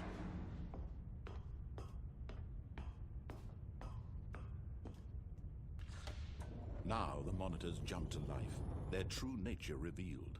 Each bore the number of an employee in the building, Stanley's co-workers. The lives of so many individuals reduced to images on a screen, and Stanley, one of them, eternally monitored in this place where freedom meant nothing. This mind control facility, it was too horrible to believe. It couldn't be true. Had Stanley really been under someone's control all this time? Was this the only reason he was happy with his boring job? That his emotions had been manipulated to accept it blindly? Beam light. No. He refused to believe it. He couldn't accept it. His own life in someone else's FTY Rescue control. 1, Hazmat 1, Engine Never. 155, Ladder 8 It was fire. unthinkable, wasn't it? What? Was it even possible? What does that Had mean? he truly spent his entire life utterly blind to the world? But here was the proof. The heart of the operation. Controls labeled with emotions. Happy, or sad, or content. Walking, eating, working. All of it monitored and commanded from this very place. And as the cold reality of his past began to sink in, Stanley decided... Off. Just to keep things interesting. I mean, it's going to take the same duration. Probably. No matter what I do. I just want to get the awaiting input endings. Blackness and a rising chill of uncertainty. Was it over? I think the Yes. fell off the desk. He had won. He had defeated the machine. I have been tagged. Unshackled himself from Roblox. someone else's command. Freedom Oh my was God. mere moments away. And yet, even as the immense door slowly opened, Stanley reflected on how many puzzles still lay unsolved. Where had his co-workers gone? How had he been freed from the machine's grasp? What other mysteries did this strange building hold? But as sunlight streamed into the chamber, he realized none of this mattered to him. For it was not knowledge or even power that he had been seeking, but happiness. Perhaps his goal had not been to understand, but to let go. No longer would anyone tell him where to go, what to do, or how to feel. Whatever life he lives, it will be his. And that was all he needed to know. It was perhaps the only thing worth knowing. Stanley stepped through the open door. Stanley felt the cool breeze upon his skin, the feeling of liberation, the immense possibility of the new path before him. This was exactly the way, right now, that things were meant to happen. And Stanley was happy. The Stanley Parable Ultra Deluxe. Yes, that is indeed that I've been playing for the last almost 6 hours. Holy shit, this will be the longest stream on the channel. Right. So. Someone was following Stanley. He was sure of it. If he checked over his shoulder now, he would surely catch them. It was only a matter of time. What?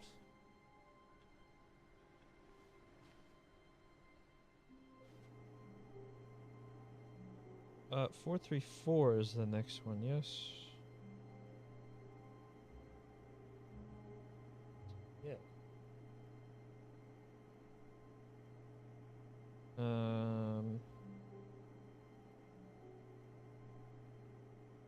Then the only one that is left thing that I can access. Great. So luckily I can take the ending or I just jump off the fucking cliff. 24-hour stream. When Stanley came to a set of 2 open doors, this was not the correct way to the meeting room, and Stanley knew it perfectly well. Perhaps he wanted to stop by the employee lounge first, just to admire it. Ah, yes, truly a room worth admiring. It had really been worth the detour after all, just to spend a few moments here in this immaculate, beautifully constructed room. But eager to get back to business, Stanley took the first open door on his left.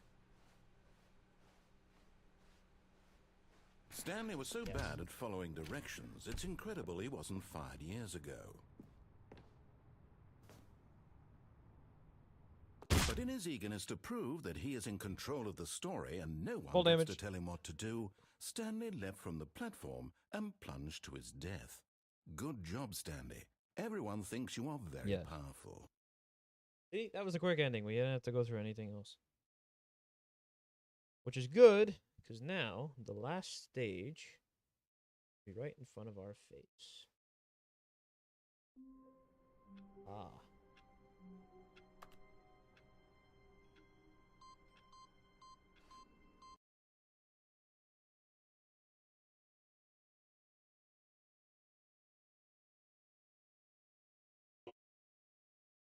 Whoa.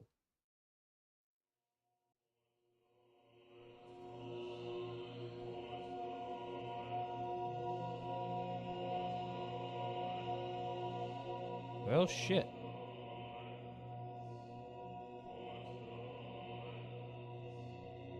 Oh, we can move.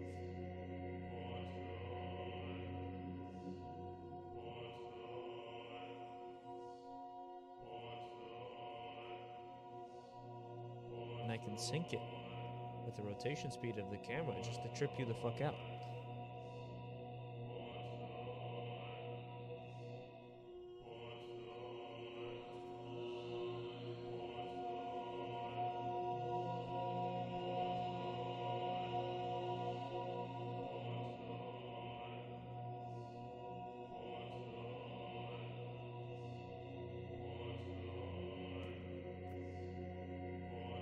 Wait, these are buttons.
The button's reset.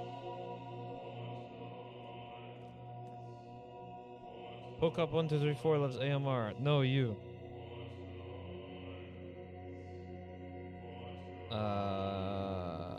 If you restart the game without activating your computer, the computer will stay awaiting input. Wait. So, this is it.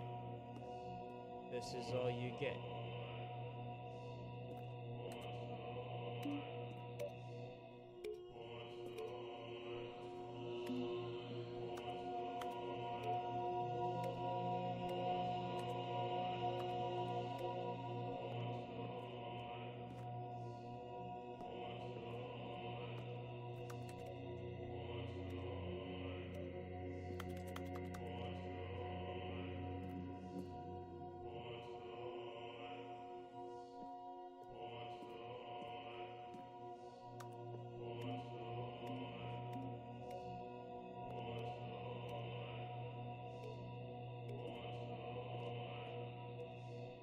This is like Inside Out vibes here. So, fuck. There's nothing that we can do. This is a problem. The only thing that I can do is quit to the menu. Stanley was at a point of confusion. He could either sit in heaven pushing buttons all day for eternity, as he had been doing with his job, or he could exit to the menu screen. Stanley chose to exit to the menu screen. Everything went black.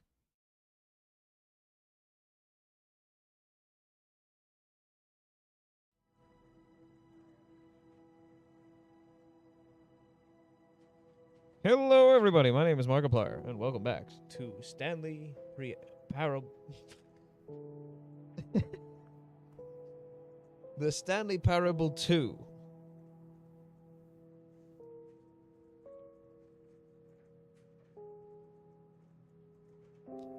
Well then, ladies, gentlemen, fellow truckies, it is time for me to call it a night. 6 hours. 6 hours of playing this game. I have a lot of fun. I know that there's some parts that are repetitive and a little tedious, but I'm just trying to find as many of the different endings as possible. I guess I do reference fandom and the Stanley Parable 2 fandom page just to get an idea of where to go, so at least it keeps things moving in terms of finding progress when I have no idea what else to do. And overall, I love the somewhat, like, I don't know how to describe it, the weird comedy that this game has, and like the self-awareness, like breaking the fourth wall type of shit. It's hilarious. And especially the Firewatch and Rocket League reference on the ending, where you completely go off track from what the narrator wants you to do. Especially from a person who develops games on Roblox all the time and is aspiring to be a game developer. I just found that so funny. How it's like directly talking from a game developer to the user about, like, well, you don't like my game? Try somebody else's game, and literally ports in somebody else's game into their game. I thought that was that was hilarious. So yeah, there's still some achievements that I'm lacking in, but I'm not sure entirely of how to get them. The 10-year one, I have an idea. If I just change the system's time, that might work. And I still have yet to, I now have the option to set the time to whatever time I want next time I start the game. That's going to be interesting. And I don't know, I had a lot of fun playing it. So let me know what you guys think about this game. And let me know what you guys think about the streams. And some ideas that you have for what I should stream next. I might be able to set up the Wii U on my screen capture. So I know Wii Sports is very fun. And I'm going to lose my shit by playing that game, trying to beat some of the challenges that I have yet to beat. I do have Lego City Undercover. I've gotten 99% in that, and I've beaten it like fucking 4 times. But I mean, it's a game that is iconic for a lot of people in my YouTube community. So yeah, let me know what you guys think, and I will see you guys in the next video or stream. Without further ado, it is 11:15 in the evening, so I will call it for today. But we still got a whole summer ahead of us, so feel free to chat in the Discord, and I'll see you in the next one. Okay, bye.